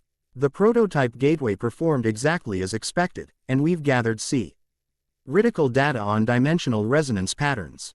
Why? Ben demanded, circling warily as they descended toward one of the larger structures below, a massive compound that seemed to blend architectural styles from across space and time. Why risk everything to free something that nearly destroyed reality? Because destruction precedes creation, the leader replied, their mask finally coming off as they landed on a balcony extending from the central structure. The face revealed was surprisingly ordinary, middle-aged, with features that could belong to any ethnicity and eyes that held unsettling clarity of purpose. Malvar doesn't seek oblivion, merely unification. The artificial barriers between realms would dissolve, returning humanity to its original state, inheritors of both technological and supernatural domains. Ben landed, maintaining Jetray's form while assessing his surroundings. The pocket dimension hummed with power, its very existence maintained by technologies and energies T straddled the boundary the collective sought to eliminate. You've created your own convergence here, he observed, understanding dawning. This entire dimension is a prototype. Very good, the leader acknowledged, gesturing to encompass the impossible landscape. For centuries, we've gathered fragments of realities, technologies from advanced civilizations, mystical artifacts from supernatural domains, all to create this sanctuary where the artificial division doesn't exist. Other collective members had gathered, removing their masks to reveal ordinary faces unified by zealous conviction. They watched Ben with expressions ranging from hostility to scientific curiosity. You've seen what the convergence has granted you, the leader continued. Imagine that potential available to all humanity, not just those fortunate enough to possess alien technology or supernatural talent. Malvar's unification would democratize power across all realms. After killing millions in the process, Ben countered, feeling the spirit's ancient memories of Malvar's previous attempt. Your unified reality comes at the cost of those who can't survive the transition. Regrettable but necessary casualties, the leader dismissed. Evolution has always exacted a price. The casual disregard for life ignited both Ben's own moral outrage and the spirit's righteous anger. With effort, he maintained control, aware that he was outnumbered in an unfamiliar dimension where the collective held every advantage. You're not going to convince me, he stated flatly. And I'm not leaving without ensuring you can't try again. The leader smiled thinly. Who said anything about you leaving? At a gesture, energy fields activated around the balcony, creating a containment barrier that responded to Ben's atom. PT at movement with intensifying resistance. The convergence you embody is too valuable to waste, the leader explained. While our primary gateway failed, you represent a successful integration of E. Exactly what we seek to achieve on a universal scale. Study of your condition will accelerate our timeline considerably. Ben tested the barrier with neuroshock beams, finding the energy absorbed in R.E. directed into strengthening the containment field. The Omnitrix symbol on his chest flickered as it analyzed the energy patterns, searching for vulnerabilities. Your friends cannot follow, the leader continued, turning toward a doorway leading into the structure's interior. This pocket dimension exists outside conventional spacetime. Without proper calibration, any attempt to reach it would result in dimensional dispersal. You're completely isolated. As the collective members retreated inside, leaving Ben contained on the balcony, he found himself facing the sobering reality of his situation. Trapped in a dimension between dimensions, surrounded by zealots with resources beyond conventional understanding, and completely cut off from allies. The perfect scenario for the spirit of vengeance to assume control. Ben felt it rising within him, the righteous fury, the desire for punishment, the absolute certainty of judgment that characterized the spirit's core nature. The dampening band, Raven had provided glowed with resistance, struggling to moderate an influence too powerful for such simple constraints. Green fire began to emanate from Jetray's transformed body, the supernatural energy intensifying as the spirit pushed toward full manifestation. The Omnitrix symbol pulsed with alternating green and crimson light, caught between maintaining the alien transformation and adapting to the spirit's increasing dominance. With monumental effort, Ben reasserted control, forcing the spirit's influence into a more balanced integration rather than allowing it to overwhelm his consciousness. This wasn't a battle he could win through raw power or vengeance. He needed strategy, information, and most importantly, to understand exactly what he had become. If they want to study the convergence, he muttered to himself. Let's give them something to study. With deliberate focus, Ben reverted to human form, then immediately selected another transformation, one specifically chosen to test theories about his new condition. Upgrade. The galvanic mechamorph's form took shape, but immediately demonstrated the most dramatic supernatural modification yet. Instead of the usual black body with green circuitry patterns, Upgrade manifested as a being of living green fire contained within a constantly shifting mechanical exoskeleton. Chains of burning energy connected components of the form, and the single eye had transformed into a fiery aperture that seemed to peer between dimensions rather than merely perceiving physical reality. The technology-based alien merged with supernatural.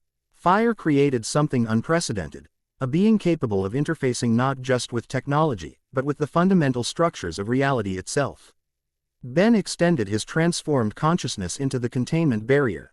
not attempting to overpower it but to understand it at its most basic level. Where upgrade would normally interface with mechanical or electronic systems, this transformed Versi. On could perceive and interact with the dimensional engineering that created the barrier. Interesting, he murmured, his voice carrying harmonics that rippled through nearby reality. The barrier isn't just technological, it's reinforced with dimensional constants derived from Malvar's prison. This revelation sparked understanding. The collective hadn't simply created technology to bridge dimensions. They had reverse-engineered principles from the interdimensional prison itself. Knowledge of how to contain had given them insight into how to release. Ben extended tendrils of his transformed body into the barrier's structure, simultaneously analyzing and manipulating its component energies. The spirit's influence provided insight into the supernatural aspects, while Upgrade's technological NTEG ration addressed the scientific components. Gradually, the barrier began to respond, not shutting down, but reconfiguring to Ben's specifications. Rather than escaping, he was repurposing the containment field into a scanner capable of mapping the entire pocket dimension. Information flooded his enhanced consciousness, the dimensional pocket's architecture, power sources, weaknesses, and most critically, the nexus points connecting it to conventional reality. The Void Collective hadn't completely isolated their sanctuary, they had simply hidden the access points behind layers of dimensional distortion. One connection point stood out, a nexus of energy several levels below his current position that pulsed with familiar patterns. The convergence signature matched the ruins where he had first encountered the spirit, suggesting a direct link to that location. Before Ben could act on this information, alarms blared throughout the complex. His manipulation of the barrier hadn't gone unnoticed. Containment field disruption detected, announced an automated system. Unknown transformation properties detected, activating countermeasures. The barrier surged with renewed energy, patterns shifting to counteract Ben's interference. Simultaneously, panels opened in the surrounding walls, revealing defense systems that combined conventional weapons with devices clearly designed to disrupt dimensional manipulation.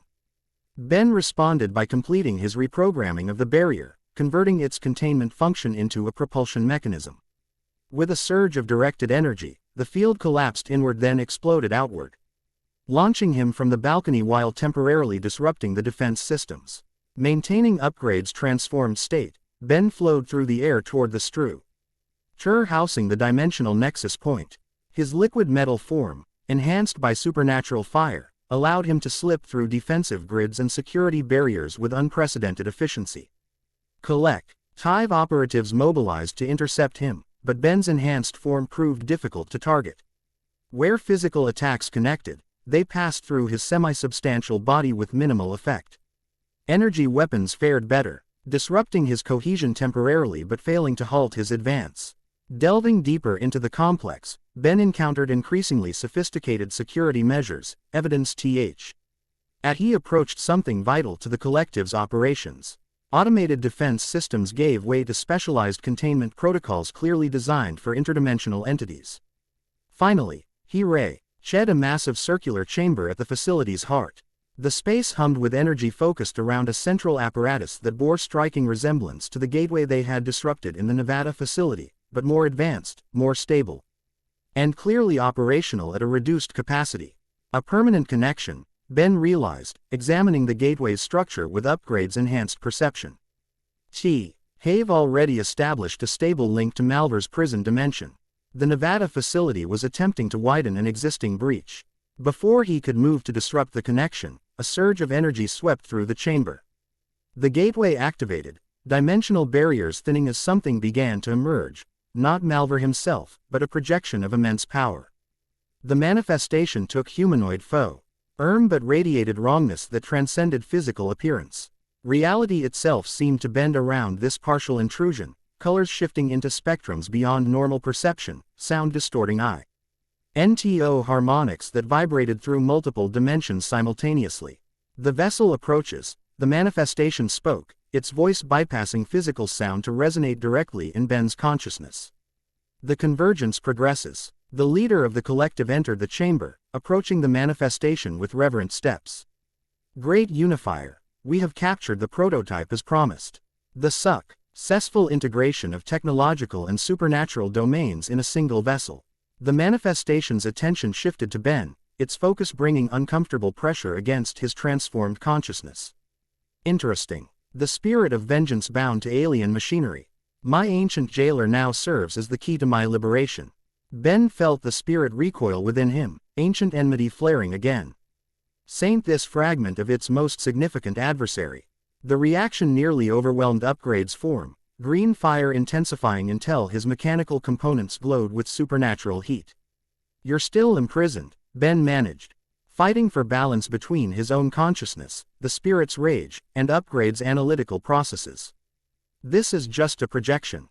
For now, the manifestation acknowledged, extending a hand that seemed to exist in multiple positions simultaneously. But you bring me a step closer to freedom.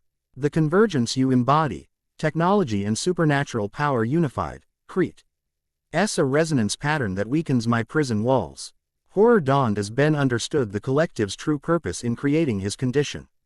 Not merely proof of concept, but an active component in their plan.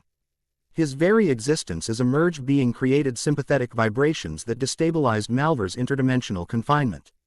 I am not your key, Ben declared, Upgrade's form shifting as he accessed deeper integration with the spirit. Where previously the supernatural fire had enhanced his transformation, now he deliberately channeled it, shaping the energy with precision born of growing understanding. Chains of green fire extended from his transformed body, wrapping around the gateway apparatus with targeted precision. Using Upgrade's natural ability to interface with technology co-combined with the spirit's supernatural power, Ben began to rewrite the gateway's fundamental operating principles. The manifestation of Malvar reacted with surprising speed, energy lashing out to disrupt Ben's interference. Your defiance is meaningless, vessel. The process has already begun. My freedom approaches with each moment your convergent form exists. The collective leader activated emergency protocols. The chamber filling with countermeasures designed to subdue interdimensional entities. The prototype must be preserved. The convergence cannot be disrupted. Caught between Malvar's knife station and the collective's containment efforts, Ben pushed his transformed state to its limits. Upgrade's technological integration combined with the spirit's supernatural awareness allowed him to perceive solutions beyond conventional possibility. With sudden clarity, he understood how to turn his condition against their plans. Ben extended his consciousness directly into the gateway's systems, allowing the spirit's energy to flow through Upgrade's technological interface. Instead of disrupting the connection, he modified it, creating a feedback loop that redirected the resonance patterns his convergent existence generated. What are you doing? The collective leader demanded, recognizing the deviation from expected behavior. Changing the equation, Ben replied, his voice resonating across multiple frequencies simultaneously. You created me as a key. I'm becoming a lock instead. The gateway pulsed as Ben's modifications took effect, its energy signature shifting from expansion to contraction. Where previously it had been widening connections to Malvar's prison, now it was reinforcing the dimensional barriers, using the same convergence principles to strengthen rather than weaken. Malvar's manifestation writhed as its connection began to destabilize. This changes nothing. The path is opened, vessel. Others will follow where you have led. Not if I have anything to say about it, Ben declared.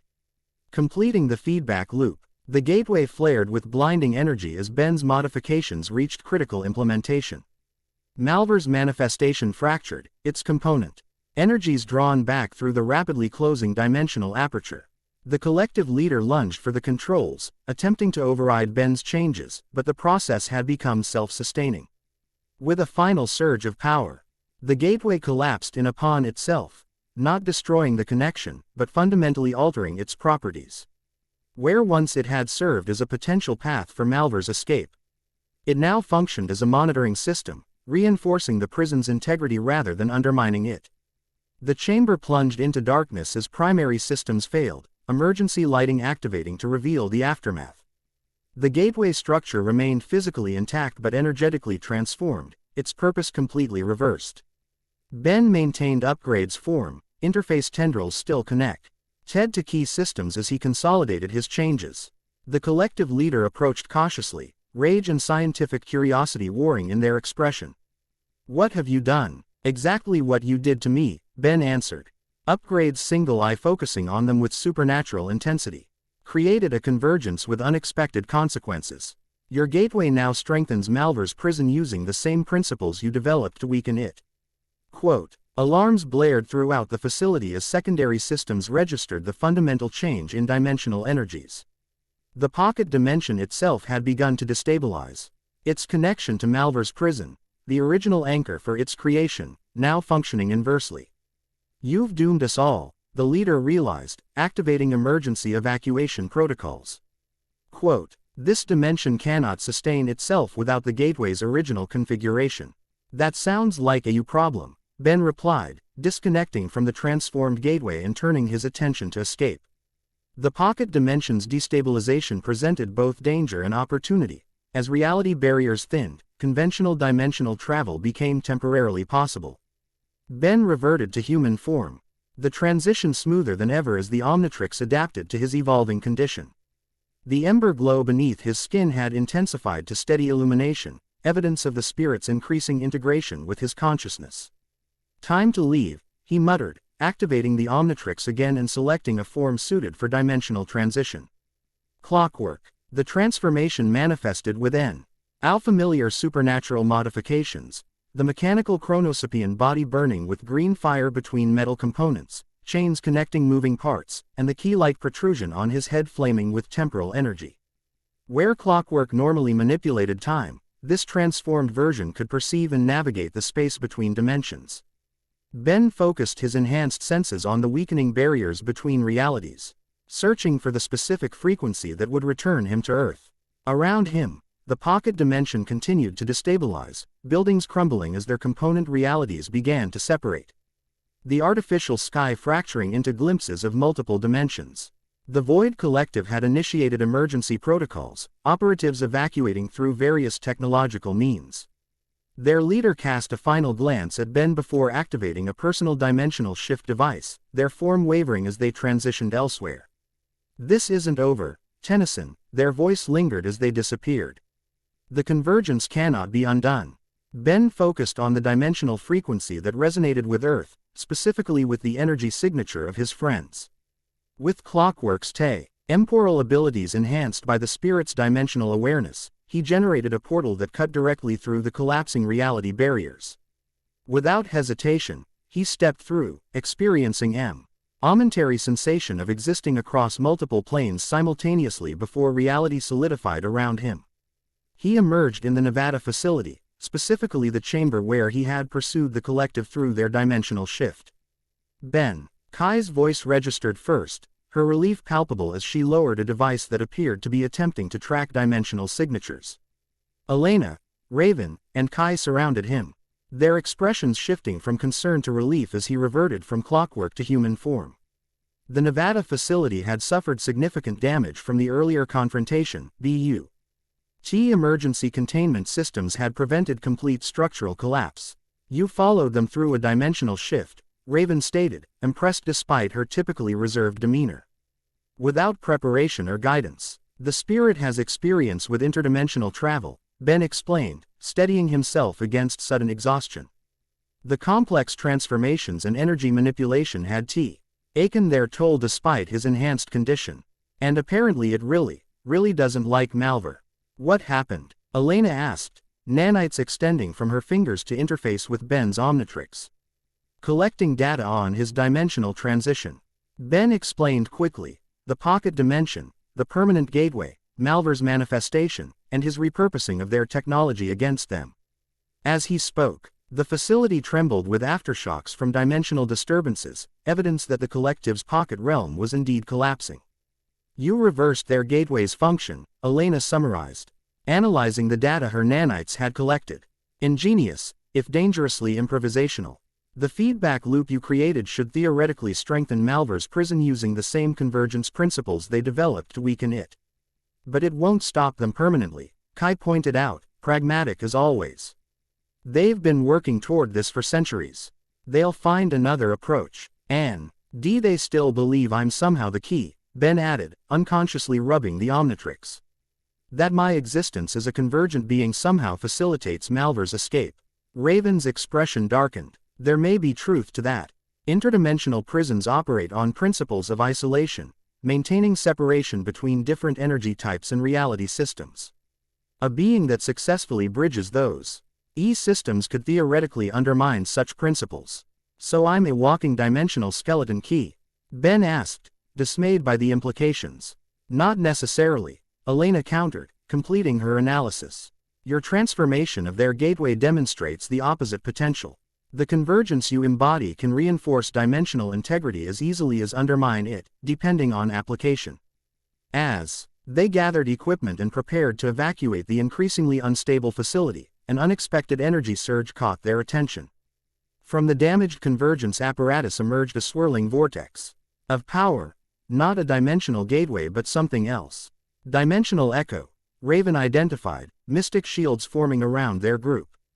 Residual energy coalescing into temporary manifestation. From the vortex stepped a woman unlike any Ben had encountered, tall, with regal bearing and skin that seemed to shimmer with subtle iridescence. Her clothing combined advanced technological components with elements that appeared ceremonial, and symbols reminiscent of those in the ancient ruins adorned her forearms and collarbone. Benjamin Tennyson, she addressed him directly, her voice carrying harm. Onyx that suggested dimensional displacement. The convergence vessel. Ben shifted into defensive stance, the Omnitrix ready for activation. And you are Princess Lyra Nova of the Celestial Confluence. She replied with formal precision. What remains of the coalition that imprisoned Malvar millennia ago? Raven lowered her mystical defenses slightly, recognition in her eyes. The confluence exists beyond conventional spacetime. Their civilization spans multiple dimensional planes. Lyra nodded acknowledgement. We have monitored Malvar's prison since its creation. Your recent actions have drawn attention. If you're here about the dimensional disturbances, Ben began. I am here because you represent both tremendous danger and remarkable opportunity, Lyra interrupted, her gaze penetrating. The convergence you embody was attempted by our ancestors but never successfully achieved. Technology and supernatural power were deemed fundamentally incompatible on the scale required. Well, I'm living proof that's not entirely accurate, Ben replied, gesturing to his glowing form. Indeed, Lyra acknowledged, which is why I have breached protocols to make direct contact. The Void Collective's assessment was partially correct. The separation between technological and supernatural domains was deliberate, but not to suppress human potential. Rather, to prevent precisely what they now attempt. Malvar's release, Kai surmised. The barrier between domains is all that prevents entities like Malvar from freely accessing multiple reality systems simultaneously, Lyra confirmed. The Omnitrix represents the pinnacle of technological achievement in DNA manipulation. The spirit of vengeance embodies supernatural judgment across dimensional boundaries. Their convergence in a single vessel creates unprecedented possibilities. The facility shuddered more violently, structural integrity compromised by continued dimensional fluctuations. Lyra appeared undisturbed by the physical instability, her form momentarily revealing its partial displacement from conventional reality. This manifestation cannot be maintained much longer, she stated. But know this. What you have become is crucial to what comes next. The Void Collective will not abandon their efforts. They have invested centuries in Malvar's release. Then tell me how to stop them permanently, Ben pressed, sensing the limited time remaining. You cannot. Not as you are now, Lyra replied with surprising candor. The convergence remains incomplete, unbalanced. The Omnitrix and Spirit cooperate but have not truly unified. There's more to this transformation, Ben realized, the ember glow beneath his skin pulsing in response to her words. Much more, Lyra confirmed as her form began to fade, the dimensional echo losing coherence. Seek balance, Benjamin Tennyson. Not dominance of one system over another, but true harmony between them.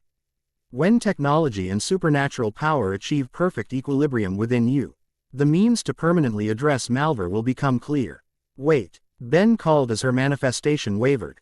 How do I find this balance? Lyra's form had diminished to translucent outline, but her voice remained clear. Look to those who represent both worlds. The mechanical empath, the flame wielder, the dimensional walker. Together, they hold the key to your completion. With those cryptic words, her manifestation dissolved completely, the residual energy dissipating into ambient dimensional background. The facility gave another threatening lurch, warning systems announcing imminent structural failure. "We need to evacuate," Elena stated, already moving toward the exit. The dimensional feedback is destabilizing the entire complex. As they raced through collapsing corridors toward the surface, Ben processed Lyra's message. The mechanical empath clearly referred to Elena with her nanite integration. The dimensional walker must be Raven with her mystical abilities to perceive and traverse supernatural realms. But the flame wielder remained unknown, a missing piece in the puzzle of his evolving condition. They emerged into night air, racing toward their vehicles as the facility began its final collapse behind them. Reaching minimum safe distance, they turned to witness the structure imploding, dimensional energies briefly visible as swirling vortices before being drawn inward to nothingness. "The collective will regroup," Raven stated with certainty. "This setback won't deter them." "Then we need to be ready," Ben replied, the spirit's determination aligning with his own. "Starting with understanding exactly what I've become, and what I still need to become." The Omnitrix pulsed on his wrist, its surface shifting between green and crimson as though acknowledging this resolution. The spirit's presence in his consciousness felt likewise affirmative, two fundamental forces, once opposed, now working toward shared purpose. As they prepared to depart, a NT explosion caught their attention, not at the collapsed facility, but across the desert landscape. A plume of fire rose against the night sky, followed by secondary detonations that suggested a vehicle in distress. "Someone else escaped the facility," Kai observed, scanning the horizon with enhanced binoculars. Without hesitation, Ben activated the Omnitrix. XLR8. The transformation manifested, with supernatural modification. The Kinesolaran's sleek form adorned with burning skeletal patterns, wheels of green fire replacing the usual spherical feet, and visored head transformed into a flaming skull within the protective helmet. "I'll check it out," he announced, voice carrying the now familiar dual tones. "Meet me there." With supernatural speed enhanced beyond even XLR8's considerable capabilities, Ben raced across the desert landscape, covering miles in seconds. The burning wreckage came into view, a modified vehicle of unconventional design overturned and ablaze. More concerning was the figure that emerged from the wreckage, a woman with hair that flickered between normal coloration and living flame, her hands glowing with concentrated fire as she defended against attackers. Combat drones of advanced design circled her position, firing suppression beams that she countered with increasingly desperate bursts of pyrokinetic energy. Ben identified the attackers as Void Collective technology, likely automated systems deployed to eliminate witnesses or capture subjects of interest. Without hesitation, he engaged, supernatural speed allowing him to dismantle two drones before they registered his presence. The third drone recalibrated, focusing fire on this new threat. Ben dodged with ease, supernatural chains extending from his transformed limbs to ensnare and crush the final attacker. As the immediate threat ended, he turned his attention to the woman, who had dropped to one knee in exhaustion, flame-like energy still surrounding her hands defensively. "Easy," Ben said, reverting to human form to appear less threatening. "I'm not with them." She looked up, revealing features hardened by difficult experience, mid-20s, with intensity in her gaze that matched the fire she commanded. Burns marked her right cheek and forearm, old scars rather than fresh injuries. "The glowing guy with the fire chains," she replied, wariness evident despite her exhaustion. "Yeah, I noticed the fashion difference between you and those collective zealots." "You know the Void Collective?" Ben asked, surprised. Her expression darkened. "We're well acquainted. They're very interested in people with metaphysically anomalous capabilities. Their term for people like me who don't fit their neat categorization systems." As if to demonstrate, she extended her hand, palm up. Fire coalesced above her skin, not normal combustion, but energy that burned with unusual coloration and intensity. More notably, Ben could sense something familiar about it, an echo of the supernatural. Fire that now coursed through his own veins. Pyrokinesis, he observed, the spirit within him responding to her demonstration with recognition. "That's what the lab coats called it," she confirmed, extinguishing the flame with a gesture. "I call it a really complicated relationship with fire." She studied him with renewed interest. "You've got something similar going on, but different. More structured." Ben nodded. the ember glow beneath his skin pulsing visibly in the darkness. Recent development. Still figuring it out myself. The woman climbed to her feet, wincing at injuries sustained in the crash. Name's Amara. Amara Blaze. And before you ask, yes, the name came after the fire abilities. Universe has a twisted sense of humor. The approaching headlights of vehicles signaled the arrival of the others. As they pulled up, Ben had the distinct impression that another piece of the puzzle had just fallen into place. Lyra's words echoed in his mind. The Flame Wielder, one of 3 keys to completing his transformation. The night deepened around them, stars cold and distant above the desert landscape. But in the meeting of these unlikely allies, the technologically enhanced archaeologist, the nanite integrated scientist, the interdimensional sorceress, and now the pyrokinetic survivor, Ben sensed the first steps toward the balance Lyra had described. The spirit within him stirred in agreement, its supernatural awareness recognizing patterns beyond mortal perception.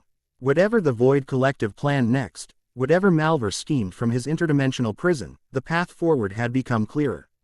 Not technology alone, not supernatural power in isolation, but convergence, true harmony between domains long separated. The ember glow pulsed beneath his skin, stronger and more stable than before. The first chapter of his transformation had concluded. The next was just beginning. Chapter 3. Vengeance and Justice. The sanctuary's meditation chamber floated in a sea of silence, its ancient stonework capturing the soft glow of dawn as it crept through crystal apertures. Ben sat cross-legged at the chamber's center, eyes closed, consciousness turned inward where Tu Fu. NDA mentally different powers waged their eternal negotiation. The spirit of vengeance pulsed against his thoughts, not hostile, but uncompromising in its nature. The Omnitrix hummed on his wrist, its lean technology interfacing with his biology while attempting to categorize the supernatural force now integrated into its systems. 3 days had passed since the Nevada facility's destruction. 3 days of preparation, training, and increasingly urgent warnings from Raven's mystical contacts about dimensional instabilities spreading globally. The Void Collective had gone to ground, but their EF forts continued through proxies and automated systems. Whatever setback Ben had created by reversing their gateway, they had already begun to circumvent it. "You're still fighting it," came Amara's voice from the chamber entrance. Disrupting his meditation, she leaned against the ancient doorframe, arms crossed over her worn leather jacket. Flame briefly flickered in her dark eyes before subsiding, a tell she couldn't fully suppress when emotions ran high. "You can't force supernatural fire to obey technological rules." Ben opened his eyes, the ember glow beneath his skin flickering with momentary intensity before stabilizing. "I'm not fighting it, I'm trying to find balance." "No," Amara pushed off from the doorway, approaching with the confident stride of someone intimately familiar with fire's unpredictable nature. "You're trying to contain it, control it, categorize it.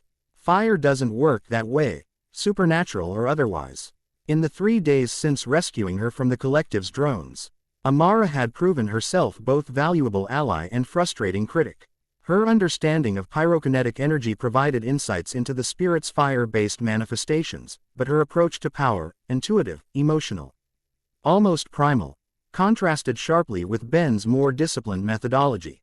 "Lyra Nova said I need balance between technological and supernatural systems," Ben reminded her, icing to his feet with fluid grace that betrayed his years of combat experience. "That means understanding both, not just surrendering to instinct." Amara's laugh held no humor, just hard-earned wisdom. "Balance doesn't mean what you think it means, Tennyson. It's not 50% logic and 50% emotion neatly divided. It's both, simultaneously, completely." Her hand extended, palm up, a living flame coalesced above her skin, fire that burned without fuel, responding to will rather than physical laws. "I spent years fighting my fire, trying to control it through pure discipline. It nearly destroyed me." Ben watched the dancing flame, sensing the spirit's recognition of kindred energy. "What changed?" "I stopped fighting." The fire expanded, forming complex patterns that reflected emotional states rather than conscious design. "Started listening instead." Fire isn't just destruction, it's transformation. Creation through change. She closed her hand, extinguishing the display. Quote, "Your spirit of vengeance isn't just punishment. It's justice through transformation. The Omnitrix isn't just alien DNA. It's understanding through becoming. The insight struck deeper than expected. Ben had approached his condition as a problem to solve rather than a transformation to embrace. The spirit within him resonated with Amara's words, its presence shifting from adversarial to anticipatory. Before he could respond, Elena appeared at the chamber entrance, the silver-blue circuitry patterns on her skin pulsing with elevated activity. "The interface is ready," she announced, her typical, clinical tone carrying unusual urgency. "And not a moment too soon. Dimensional fluctuations are accelerating globally." The meditation chamber forgotten, Ben followed Elena through the sanctuaries, winding passages to the modified laboratory they'd established in the central building. Equipment from Elena's facility had been transported and integrated with the sanctuary's existing systems, creating a hybrid workstation that reflected the convergence Ben himself embodied. Inside, Kai and Raven worked in coordinated precision, the archaeologist's practical approach to ancient technologies complementing the sorceress's mystical expertise. They looked up as Ben entered, both showing signs of exhaustion after days of intensive preparation. "The dimensional mapping is complete," Kai reported, gesturing to holographic displays showing global hotspots of supernatural technological convergence. The collective isn't just operating in isolated locations anymore. They've established a network of smaller gateways, each too minor to detect individually. But together, Raven continued, her voice grave, they're creating a distributed dimensional lattice.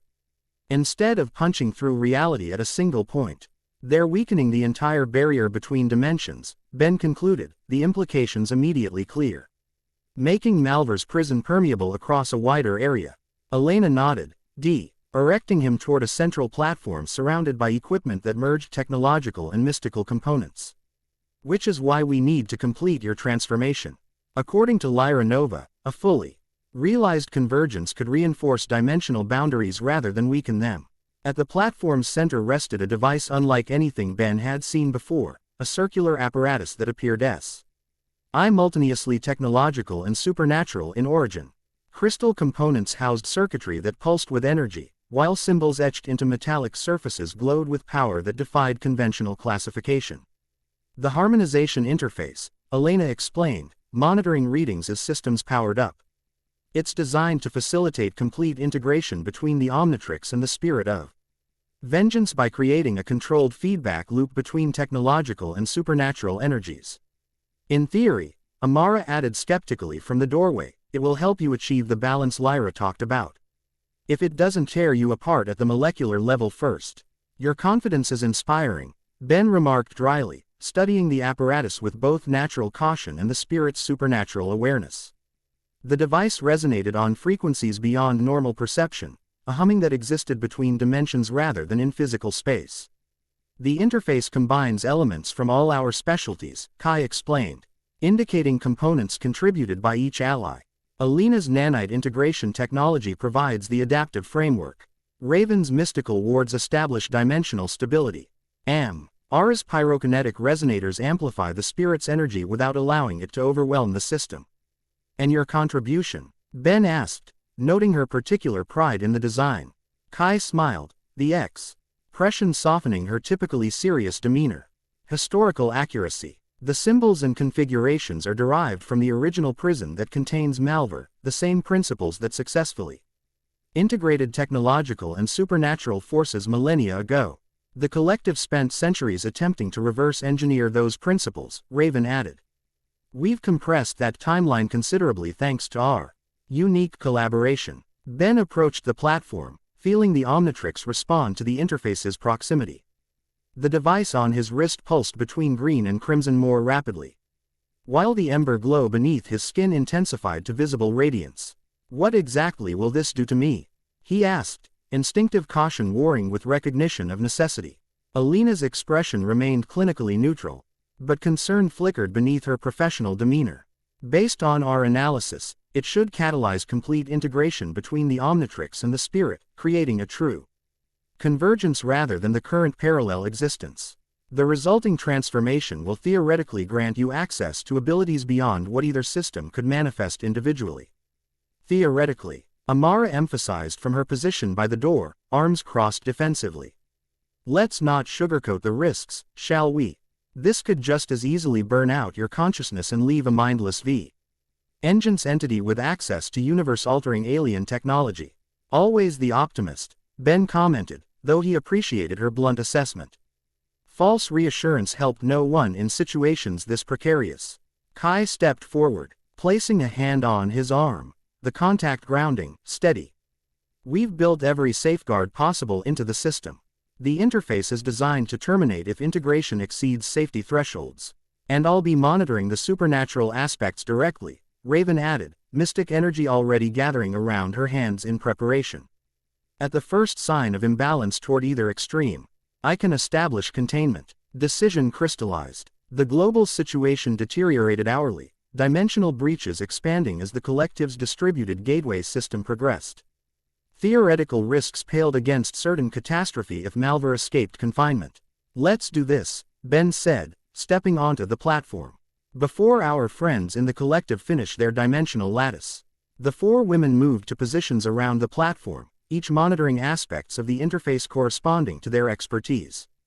Elena initiated the sequence, her nanite-enhanced fingers interfacing directly with control systems while Raven began a low chant in a language that seemed to resonate between realities rather than through air.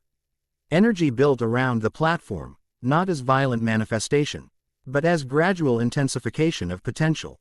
The interface activated in expanding rings of power, each layer engaging different aspects of the convergence process. Phase 1 initiated, Elena reported, her voice steady despite the mounting tension. Omnitrix recognition protocols engaging. The device on Ben's wrist responded, its surface shifting between standard configurity on and something new, patterns appearing that resembled both alien circuitry and supernatural sigils simultaneously. Energy extended from the Omnitrix, green light interweaving with crimson threads as the device began communicating with the interface. Phase 2, Kai announced, monitoring historical concordance between current patterns and ancient records. Supernatural resonance harmonization beginning. The ember glow beneath Ben's skin intensified, no longer confined to tracing his veins but expanding to suffuse his entire being with radiance that shifted between green and orange before settling into a golden-white luminescence. The spirit's presence in his consciousness surged forward, not to dominate, but to fully manifest. Ben felt memories not his own unfold within his mind, centuries of judgment. Vengeance executed across dimensions, cosmic forces bound by pacts older than humanity. The spirit of vengeance revealed itself not as simple supernatural fire, but as fundamental force. Maintaining balance between cosmic justice and chaos. Dimensional harmonics stabilizing, Raven reported, her eyes glowing with mystic awareness as she monitored realms beyond physical perception. He convergence is approaching critical threshold. Pain blossomed through Ben's body, not the agony of destruction but the intense pressure of transformation. Every cell simultaneously reconfigured to accommodate new patterns of existence. The Omnitrix no longer seemed attached to his wrist but integrated with his being at a fundamental level, its power flowing through him rather than into him. Energy fluctuation detected, Elena called, alarm coloring her typically controlled voice. Something's interfering with the integration sequence. Ben felt it immediately, a shadow within the spirit's presence. A corruption attempting to assert dominance as the barriers between his consciousness and the supernatural force thinned during transformation. Something ancient and malevolent, buried deep within the spirit of vengeance itself, now seized opportunity in this moment of vulnerability. Zarathos, Raven identified immediately, recognition and alarm evident as she intensified her mystical countermeasures. The demonic aspect of the spirit of vengeance. It's attempting to assert control during the transformation. The corruption spread through the golden-white energy surrounding Ben, rills of midnight black power intruding into the harmonized convergence. Ben felt his consciousness being pushed aside as Zarathos, the dark origin of the spirit, its most vengeful and merciless aspect, sought dominance. Ben, Amar's voice cut through his fragmenting awareness. She had moved to the platform's edge, hands ablaze with fire that matched the supernatural energy surrounding him. Don't fight it directly. That's what it wants. Find the balance point. Through mounting pressure and the invasive presence attempting to subsume his identity, Ben grasped her meaning. Fighting against Zarathos only strengthened its position, creating opposition that the demon could exploit. Instead, he needed to find the perfect fulcrum between technological precision and supernatural passion. With tremendous effort, Ben redirected his consciousness, not opposing the darkness, but encompassing it. The Omnitrix responded to his shift in approach, alien DNA patterns flowing into supernatural configurate ions rather than attempting to categorize or contain them. That's it, Kai encouraged, recognizing the change in energy patterns. The ancient records described this, integration through acceptance rather than dominance. The interface hummed at new frequencies as Ben discovered the balance point Lyra Nova had described. Not 50% technology and 50% supernatural power neatly divided, but both simultaneously. Completely. The Omnitrix and Spirit of Vengeance not as parallel systems but as complementary aspects of a single, unified whole. Zarathos's corruption faltered as it found no adversary to overcome, no opposition to exploit. Instead, the demon's vengeful nature became just one component in a balanced system, its passion for punishment tempered by justice, its destructive potential channeled toward transformation. The pain receded, replaced by clarity unlike anything Ben had experienced. His perception expanded beyond physical limitation, consciousness operating on multiple levels simultaneously. The Omnitrix's alien DNA registry unfolded before his awareness not as separate transformations but as unified spectrum of potential. The spirit's supernatural power no longer pressed against his identity but flowed through it, enhancing rather than overriding. Convergence stabilizing, Elena reported, wonder breaking through her scientific detachment. Integration. Patterns achieving harmonic resonance across all measured parameters. The radiance surrounding Ben shifted once more, settling into a steady emerald gold luminescence that neither flared with supernatural excess nor dimmed with technological constraint. The interface completed its final sequence, energy flowing back into Ben's transformed being rather than dissipating into the environment. When the process completed, Ben stood transformed, but not in the familiar ways of either the Omnitrix or the Spirit of Vengeance individually. His human form remained recognizable but fundamentally altered. The Omnitrix no longer appeared as external device but had integrated with his being, its symbols and patterns flowing beneath his skin alongside the supernatural fire's ember glow. Both energies de-harmonized into singular radiance that illuminated him from within.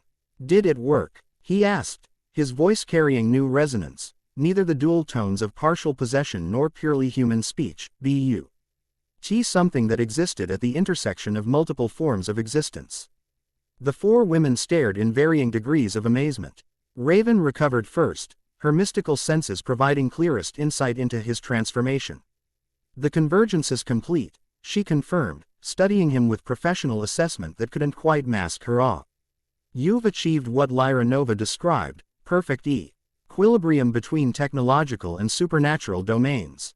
Ben examined himself, noting how the Omnitrix's interface now manifested as a holographic display that appeared in response to thought rather than physical activation.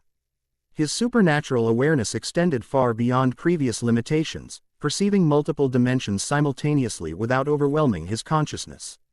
How do you feel? Kai asked, the question carrying deeper concern than its simple wording suggested. Complete. Ben answered truthfully.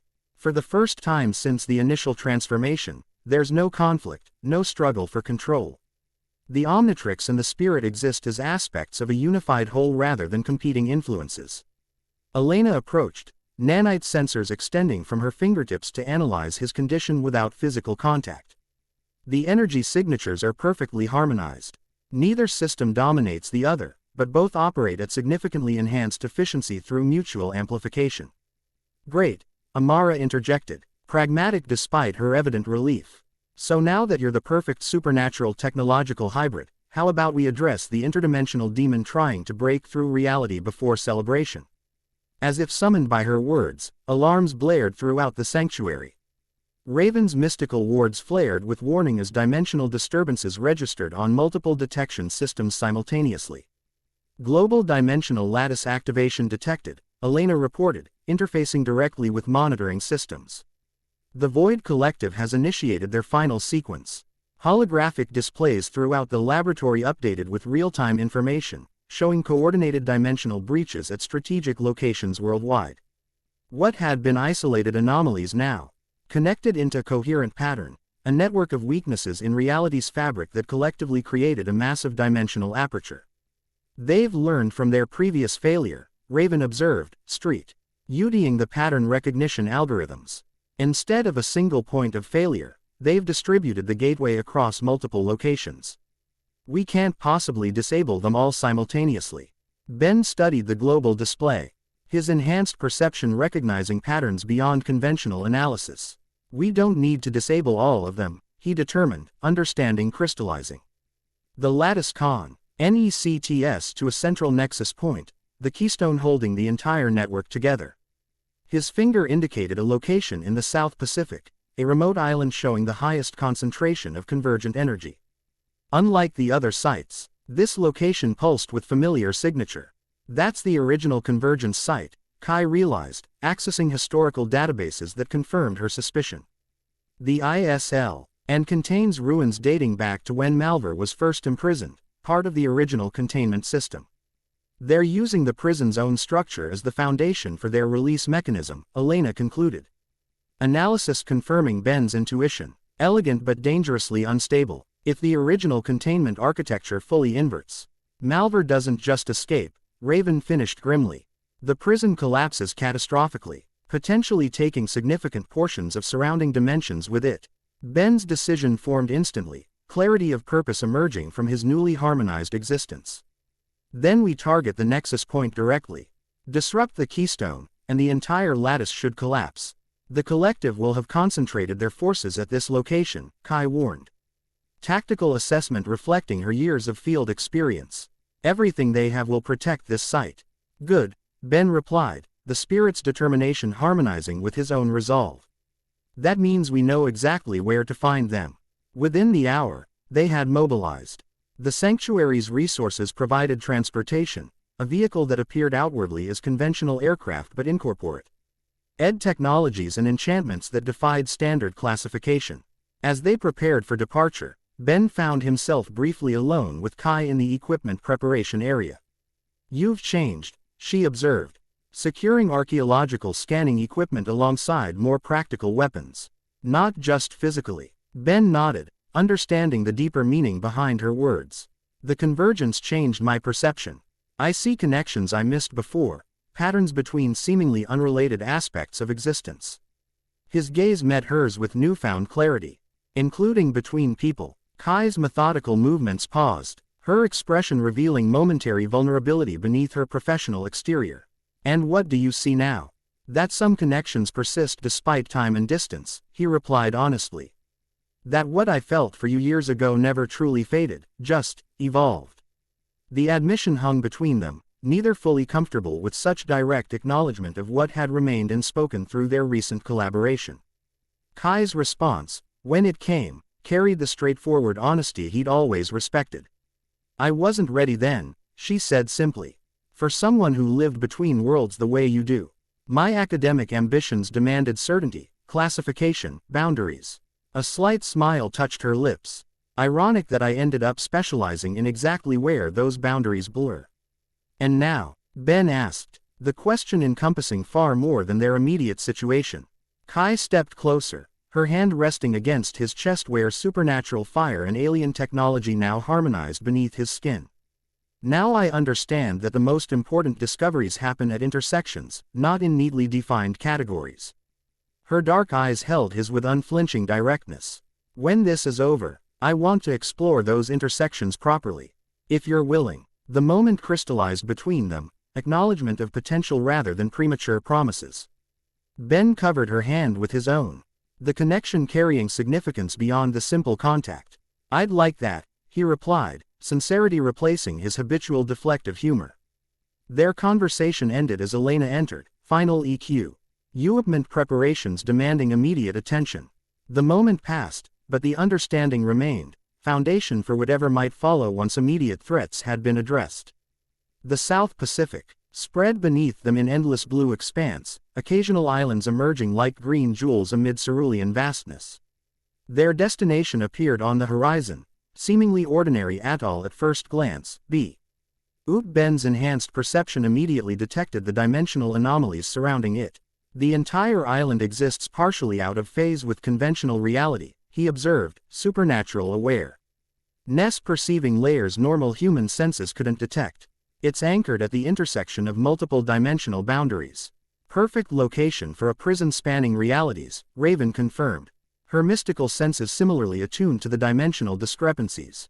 The original containment architecture uses natural thin points between worlds as structural supports. Elena piloted their craft toward the island. Nanite-enhanced reflexes compensating for increasingly turbulent atmospheric conditions. As they approached, evidence of void collective presence became apparent, structures erected around ancient ruins. Equipment arrayed in precise geometric patterns to amplify the dimensional lattice. Dimensional distortion increasing exponentially, she reported, interfaces displaying ALAR. Ming acceleration in reality degradation. The lattice is approaching critical synchronization. We have less than 30 minutes before irreversible breach occurs.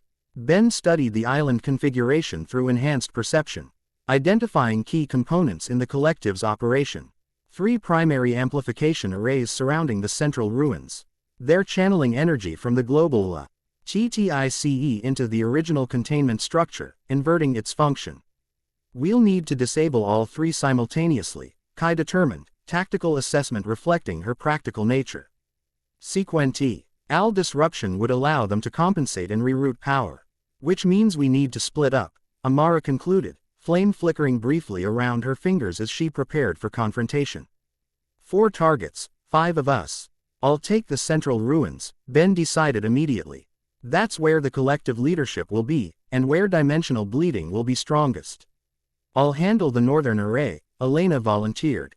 Nanite circuitry pulsing with preparation. Its integration with alien technology matches my expertise. Eastern array shows strongest supernatural components, Raven observed. My mystical countermeasures will be most effective there. Western array for me, Amara stated with characteristic directness. Fire versus fire. They're using thermal acceleration to destabilize dimensional constants.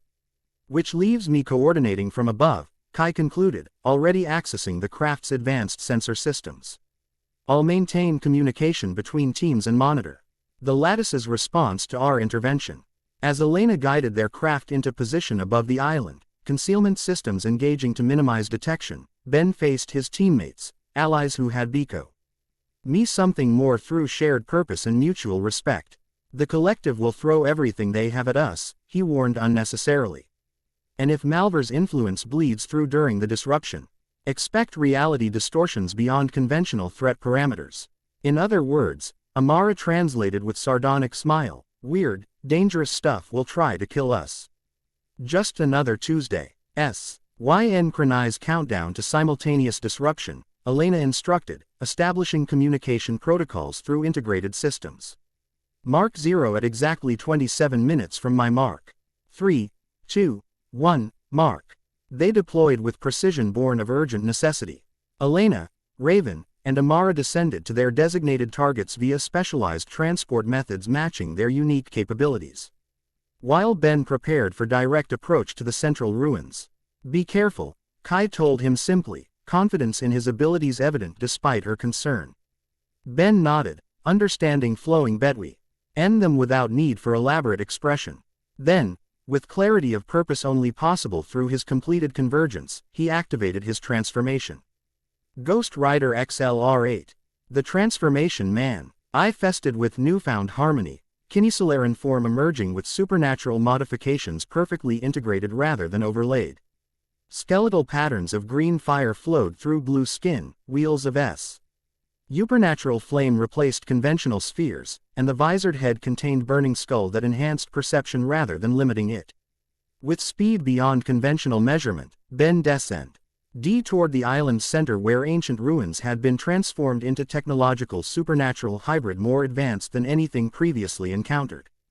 The Void Collective had assembled their finest work at this nexus point, culmination of centuries pursuing convergence between domains. As expected, security responded instantly. Automated defense systems utilizing both conventional and SUP-ER natural countermeasures activated throughout the complex. More concerning were the collective operatives themselves, no longer merely equipped with advanced technology, but physically transformed THR. Partial integration processes similar to Ben's original convergence. Hybrid guards with mechanically enhanced bodies wreathed in lesser supernatural flames intercepted his approach, weapons dish. Arguing energy that existed at the intersection of technological and mystical domains. Ben moved through their defensive formation with supernatural speed, chains of green fire extending from his formed limbs to systematically disable rather than destroy. The spirit's influence pushed toward lethal judgment, but harmonized balance with the Omnitrix maintained perspective. These were misguided Elots rather than irredeemable villains. Reaching the central ruins, Ben encountered architecture that defied conventional description, ancient stone seamlessly integrated with advanced technology, RMING structure that functioned as dimensional focus point rather than mere physical construction. At its center stood apparatus that inverted the original prison's containment protocols, transforming barrier into gateway. The leader of the Void Collective awaited him, no longer masked but fully revealed. Their form had changed significantly since their last encounter, body partially transformed rough technological and supernatural integration that mimicked Ben's convergence but lacked its harmony. Where Ben's transformation had achieved balance, the leader's modification showed signs of ability, supernatural fire-consuming technological components rather than harmonizing with them. The prototype returns, they greeted, voice distorted by imperfect convergence. Come to witness liberation you inadvertently helped create. Ben reverted to human form, though, human, no longer accurately described his harmonized state. The emerald gold luminescence emanated from within, Omnitrix symbols and spirit patterns flowing beneath his skin in perfect synchronization. This ends now, he stated with quiet certainty. The dimensional lattice will be deactivated. The leader laughed, sound ring harmonic distortion that reflected their degrading condition. You still don't understand. Your very existence accelerates the process. The convergence you embody resonates with Malvar's prison, weakening dimensional barriers through sympathetic vibration. I'm aware, Ben acknowledged, surprising the leader. That's precisely why I'm here. Understanding dawned in the leader's expression. You completed the convergence, achieved true harmony. Envy and scientific fascination warred in their deteriorating features. How? Our greatest minds spent centuries pursuing perfect integration without success. Because you approached it as conquest rather than collaboration, Ben explained, advancing toward the central apparatus. You sought to dominate supernatural forces through technology, to bend dimensional constants to your will rather than working with their natural principles. Spare me the philosophical lecture, the leader snarled, supernatural fire flaring around their illogical enhancements with destructive intensity. Malvar awakens regardless of your interference. The lattice has already reached 60% synchronization. Ben's enhanced senses confirmed this claim. The dimensional barrier surrounding the island had thinned dramatically, reality itself becoming malleable as Malvar's influence leaked through from his prison dimension. The sky above had begun to transform, colors shifting into impossible spectra as conventional physics struggled against interdimensional pressure. Through their communication link, Ben received confirmation that his allies had reached their designated targets. All three amplification arrays were heavily defended as expected, but Elena, Raven, and Amara had begun their specialized countermeasures against each. 18 minutes to synchronized disruption. Kai reported from their craft, monitoring global lattice stability. Dimensional degradation accelerating faster than projected. Something's amplifying the process. The leader smiled at this news, satisfaction evident despite their deteriorating condition. Malvar senses freedom approaching. His consciousness extends through weakened barriers, enhancing the convergence process directly. As if confirming these words, reality rippled around the central ruins. The air itself seemed to fold, creating apertures through which something observed, presence rather than physical manifestation. Consciousness extending tendrils of awareness through dimensional cracks. Behold the unifier, the leader intoned with religious reverence. The one who will restore humanity's birthright, mastery of both technological and supernatural domains. The presence focused on Ben, recognition flowing across dimensional barriers. Through his enhanced perception, Ben experienced direct communication, thoughts not formed as words but as concepts imprinted directly into consciousness. The vessel approaches completion. The convergence manifests. The communication carried millennia of accumulated knowledge. perspective that transcended conventional understanding. Ben perceived Malvar not as simple entity but as conceptual force, embodiment of unification through dissolution of boundaries. Your existence proves my purpose. Domains artificially separated can be rejoined. Through destruction, Ben countered, maintaining his identity against the overwhelming presence. Your unification comes at the cost of existing reality's stability. Transformation requires dissolution. Old orders must end for new harmony to emerge. The exchange occurred in milliseconds, Malvar's consciousness operating at speeds beyond conventional thought. Through this direct connection, Ben perceived the entity's true nature, neither entirely malevolent nor benevolent, but fundamentally transformative. Malvar sought unification of all reality under singular principle, elimination of separation between domains regardless of consequences. The lattice synchronization reaches 70%, the leader announced triumphantly. Monitoring displays showing global network approaching completion. Prepare for transcendence. Ben broke connection with Malvar's manifesting consciousness, focus R.E. turning to immediate tactical necessities. Through their communication link, he coordinated final preparations with his allies at each amplification array. Status report, he requested, assessing Op. Tions as countdown approached critical threshold. Northern array countermeasures in place, Elena reported, her voice carrying metallic undertone indicative of deep nanite integration. Reconfigure T. On of amplification protocols ready for activation. Eastern array secured, Raven confirmed, mystical exertion evident in her strained voice. Dimensional anchors established to counter reality degradation. Western array rigged to blow. Amara stated with characteristic directness. Just say when. These collective zealots don't handle fire as well as they think they do. 15 minutes to synchronization. Kai updated from her position. Global lattice stability approaching irreversible threshold. The leader of the collective monitored these communications through their own systems, standing dawning as they recognized Ben's strategy. Disable the amplification arrays. Predictable but futile. The process has advanced beyond dependency on external amplification. Malvar's conscio. SNES actively maintains the dimensional breach now. Ben knew they spoke truth. Conventional disruption wouldn't suffice against process that had become partially self-sustaining. But conventional disruption had never been his plan. Now, he commanded through their link. At each amplification array, his allies activated not simple sabotage but sophisticated countermeasures specifically designed for their targets. Elena's nanite systems infiltrated the northern array's technological components, rewriting operational parameters rather than destroying functionality. Raven's mystical abilities established dimensional anchors throughout the eastern array, creating stability points rather than simple disruption. Amara's pyrokinetic abilities ignited carefully calibrated chain reactions within the western array, transforming destructive potential into controlled energy redirection.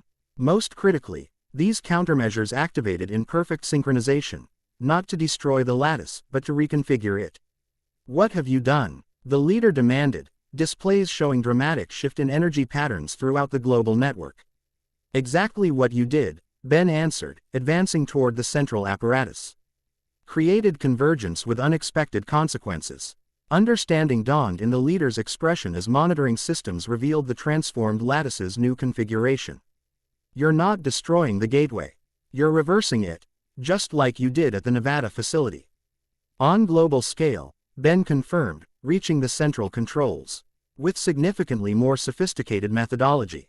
The leader lunged to stop him, supernatural fire and technological enhancements combining in desperate attack. Ben responded with fluid transformation, shifting instantly to harmonized form that perfectly countered the assault.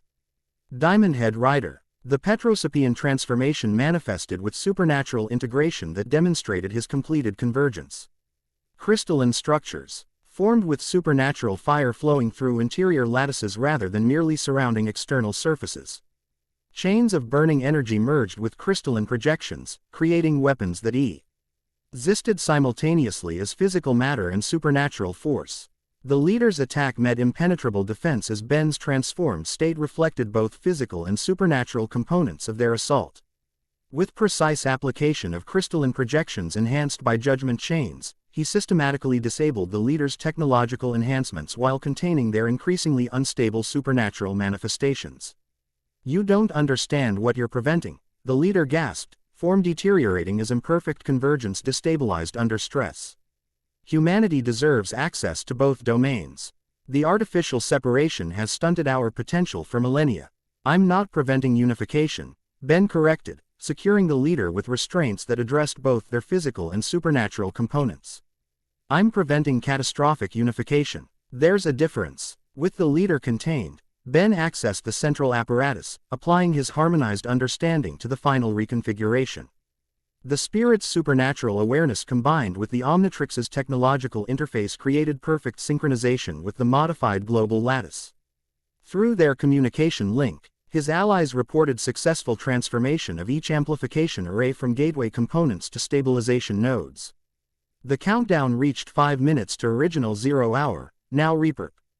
OSED is activation point for the reversed system. Malvar's consciousness recognized the transformation occurring within the dimensional lattice. Its presence intensified around the central ruins, real. ITY buckling under pressure as the entity fought against impending recontainment. You cannot prevent inevitable unification. Boundaries between domains are artificial constructs. Not preventing, Ben countered. Completing final adjustments to the central apparatus. Guiding, controlling. There's difference between chaotic destruction and managed transformation. The presence recoiled as understanding penetrated its consciousness. Ben wasn't working against unification of technological and supernatural domains, his very existence embodied successful convergence. Instead, he was establishing methodology that allowed controlled integration rather than catastrophic collapse. You would replace me as unifier. No one should hold that power alone, Ben responded, insights from his completed convergence flowing into his understanding. Unification should emerge through collaboration, through balanced integration rather than forced dissolution. The entity's response carried millennia of isolation. Purpose twisted through imprisonment into obsession. Balance cannot be maintained. Dominance inevitably emerges. Technology or supernatural force will claim precedence. Ben's transformed state S2 is living contradiction to this assertion, perfect harmony between domains that enhanced rather than dominated each other. You're wrong. I'm proof. The final countdown approached 0 as Malvar's consciousness gathered for desperate assault against the transforming lattice. Reality around the island fractured under pressure, dimensional barriers thinning to transparency as the entity pushed against confinement with all its accumulated power. Brace for dimensional instability, Ben warned his allies. Malvar's fighting the reconfiguration. Through their communication links, he heard acknowledgements mixed with sounds of increasing chaos at each location. The dimensional pressure affected the entire island as Malvar's influence leaked through weakened barriers. At the northern array, Elena reported reality fluctuations affecting technological systems, compensating through nanite adaptation. From the eastern array, Raven's strained voice confirmed, mystical countermeasures holding. But dimensional bleeding intensifying, multiple reality echoes manifesting simultaneously. Amara's situation at the western array sounded most precarious, tangible hostiles emerging through dimensional tiers. Keeping them occupied, but could use an exit strategy soonish. Kai maintained coordination from above, though her voice now competed with alarms indicating severe atmospheric disturbances. 1 minute to reconfiguration activation. Aircraft stability systems compromised by reality fluctuations. Ben focused absolute concentration on the central apparatus, maintaining configuration. Al integrity as Malvar's consciousness battered against both the physical systems and his mental defenses. The entity had recognized him as the keystone in the countermeasure, focusing interdimensional L pressure directly against his harmonized existence. If I cannot escape confinement, you will join me in prison. The threat manifested as tendrils of interdimensional force that wrapped around Ben's transformed state, attempting to drag him through weakening barriers into Malvar's prison dimension. The pull exerted pressure against both physical form and consciousness simultaneously, threatening to separate his harmonized components across dimensional boundaries. Ben responded by accessing deeper integration between his convergent aspects. The Omnitrix's transformation capability combined with the spirit's dimensional affinity created resistance that anchored him firmly in conventional reality while maintaining connection to the central apparatus. 30 seconds, Kai reported, her voice barely audible through increasing dimensional distortion.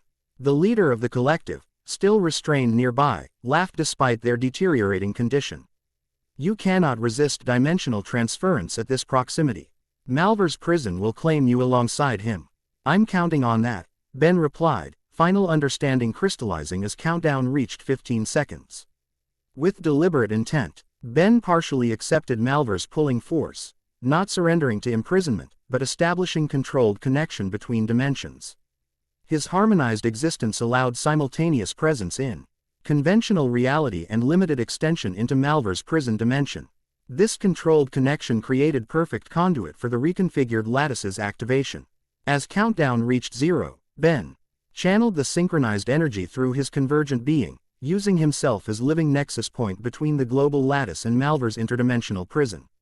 The effect manifested instantly. Energy surged through the transformed arrays, flowing through Ben's harmonized form and into the dimensional barriers surrounding Malvar's prison. Where these barriers had been weakening under pressure, they now reinforced, not through simple strengthening, but through fundamental reconfiguration. The prison that contained Malvar transformed from simple barrier into dynamic integration system.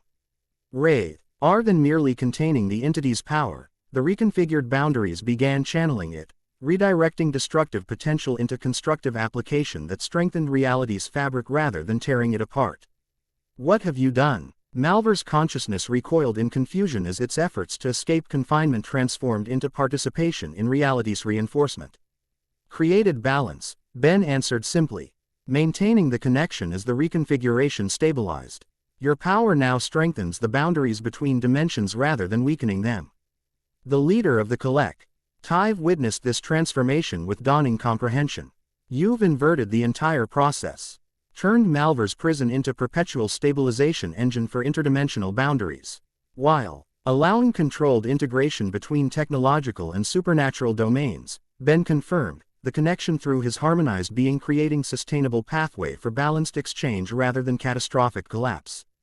As the reconfigured lattice achieved stable operation, the immediate crisis subsided. Dimensional tiers began closing throughout the island, reality reasserting conventional parameters as Malvar's disruptive influence transformed into structural support. Through their communication links, Ben's allies reported similar stabilization at each array. Elena confirmed success FUL integration of technological systems with the new configuration. Raven reported dimensional bleeding receding as mystical anchors harmonized with the transformed lattice. Amara announced elimination of hostiles as reality breaches sealed. From above, Kai's relieved voice declared, global lattice reconfiguration complete and stable. Dimensional integrity restoring worldwide. The leader of the collective stared at monitoring displays with mixture of scientific fascination and bitter disappointment. Centuries of work to free Malvar, and you've ensured his permanent containment while achieving the very convergence we sought. Not containment, Ben corrected, his understanding transcending conventional concepts of imprisonment. Partnership. Malvar's power now serves constructive purpose rather than destructive release. The entity's consciousness, still connected through Ben's harmonized being, gradually shifted from resistance to reluctant acceptance. Millennia of singular purpose couldn't transform instantly, but the path toward potential redemption had been established. Balance requires maintenance, Malvar acknowledged finally. Perhaps alternative approaches merit consideration. As the immediate crisis resolved, Ben maintained the connection long enough to ensure stability before carefully withdrawing from the interdimensional conduit. His harmonized existence allowed controlled disengagement without disrupting the newly established system. The Void Collective's remaining operatives, witnessing their leader's defeat and their central objective transformed beyond recognition, began surrendering throughout the island. Without Malvar's imminent release to motivate their zealotry, most recognized the futility of continued resistance. Ben reverted to his baseline harmonized state, no longer requiring Diamondhead's transformation now that direct conflict had ended. The emerald gold luminescence continued flowing beneath his skin, evidence of the permanent convergence he now embodied. Plumber containment units are inbound, Kai reported, their aircraft having regained stable operation with reality's restoration. Dimensional disturbances have been classified as priority alpha situation. Grandpa Max is personally overseeing response coordination. Ben nodded, knowing extensive explanations awaited once official containment procedures began. His transformation would require careful documentation, and the reconfigured lattice would need monitoring protocols established through both technological and supernatural oversight systems. As his allies converged on the central ruins, having completed their individual missions, Ben experienced a moment of profound clarity regarding connections extending beyond immediate crisis. Each woman approached with distinct personality evident in her movement, expression, and energy signature, unique individuals unified through shared purpose rather than mere circumstance. Elena arrived first, nanite systems gradually retracting from deep integration as immediate technical necessities concluded. Her typically reserved expression carried new openness, respect earned through collaborative success rather than professional distance. The convergence methodology you've established revolutionizes everything we understood about technological supernatural integration, she observed, scientific fascination evident despite her exhaustion. My nanite research suddenly has entirely new domains of application. Raven materialized through mystical transportation, her cloak singed an expression weary but satisfied. The dimensional anchoring technique worked perfectly. My order will want complete documentation. This represents most significant advancement in interdimensional stability methodology in centuries. Amara approached last, having traveled conventionally after ensuring Western Array's complete security. Fire still danced around her fingertips, not combat readiness but emotional processing expressing through her pyrokinetic connection. Not bad, Tennyson, she acknowledged with characteristic understatement. Turning prison into partnership. Didn't think entities like Malvar could be reasoned with. Less reasoning, more restructuring. Ben clarified, understanding flowing from his harmonized perception.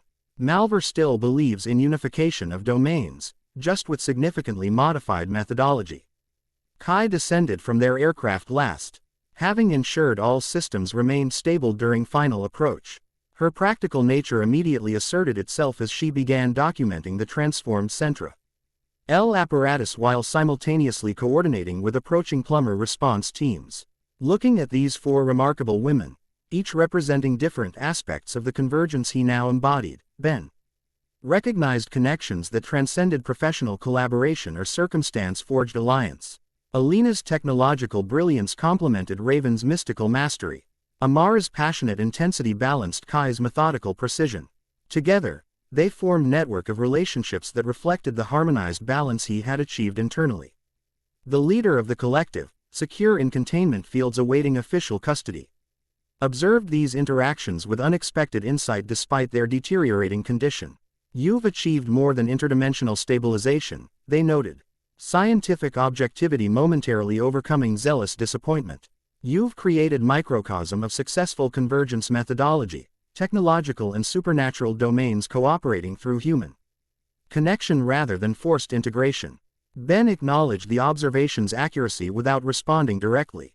The connections forming between himself and these allies, and between the women themselves, demonstrated principles extending beyond crisis response into potential future collaboration. As plumber containment units began arriving, systematic response protocols engaged around the island. The transformed lattice would require permanent monitoring, the Void Collective's remaining operations would need dismantling, and the newly established dimensional stability system would demand ongoing maintenance. Yet amid these immediate practical concerns, Ben's thoughts turned toward implications extending beyond current situation. His harmonized existence represented unprecedented convergence between previously separated domains, living proof that balance could be achieved between seemingly contradictory forces. Kai approached as containment procedures organized around them, her expression conveying unspoken understanding. This isn't an ending, is it? She observed quietly. Ben shook his head, the emerald gold luminescence beneath his skin pulsing with steady rhythm that matched his heartbeat. More like transformation. The spirit of vengeance and the Omnitrix have become something new through their convergence. The boundaries between technological and supernatural domains haven't dissolved, but they've become permeable, manageable, like certain other boundaries, she suggested, meaningful glance encompassing their assembled allies now engaged in debriefing procedures with plumber officials. Ben smiled, understanding flowing between them without need for explicit acknowledgement. The connections forming extended beyond professional cooperation or circumstantial alliance, genuine bonds developing through shared purpose and mutual respect. What happens now? Kai asked, practical nature focusing on immediate future while deeper implications remained acknowledged but unstated. Explanations. Documentation. Analysis. Ben gestured toward approaching plumber command staff led by his grandfather. Lots of reports to file about interdimensional incidents and permanent transformations involving alien technology and supernatural entities. And after the official response, she pressed, seeing beyond immediate practicalities. Ben considered the question, Harmonia's perception offering insights that extended beyond conventional planning. The convergence he embodied represented ongoing process rather than completed state, balance requiring continuous adaptation rather than static achievement. Something new, he answered honestly. The convergence isn't finished just because immediate crisis is resolved. It's ongoing process, learning to maintain balance between different aspects of existence. Understanding flowed between them, acknowledgement that relationships forming through this shared experience similarly represented beginning rather than conclusion. Whatever developed between Ben and these remarkable allies would require same balance, same harmonization of seemingly contradictory elements into cohesive whole. As debriefing procedures commenced around them, Ben found moment of quiet certainty amid continuing activity. The convergence had transformed him fundamentally, not merely granting new capabilities, but altering his perception of connections between apparently separate domains of existence. Technology and supernatural power, vengeance and justice, individual purpose and shared responsibility. The balance point existed not in separatio or dominance but in harmonized integration, perfect equilibrium allowing each aspect to enhance rather than override others. This understanding extended beyond his personal transformation into recognition of how same principles applied to connections between people, between disciplines, between seemingly contradictory approaches to shared challenges. The emerald gold luminescence pulsed steadily beneath his skin, no longer fluctuating between extremes but maintaining consistent harmony. The Omnitrix symbols and spirit patterns flowed in synchronized precision, technological precision and our natural passion perfectly balanced within single unified existence. Ghost Omni, convergence made manifest. Vengeance and justice in harmonized balance. Transformation complete but ever evolving. The path forward wouldn't be simple navigation between established boundaries but continuous discovery of new integration possibilities.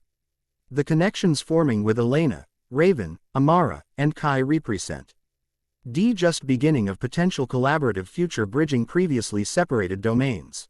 As official response procedures organized around them and global monitoring systems confirmed continuing stability of the transformed dimensional lattice, Ben embraced certainty flowing from his harmonized perception. The convergence wasn't ending, it was just beginning. Blank. The end. Thank you for watching this video. Please be sure to subscribe to our channel and like this video.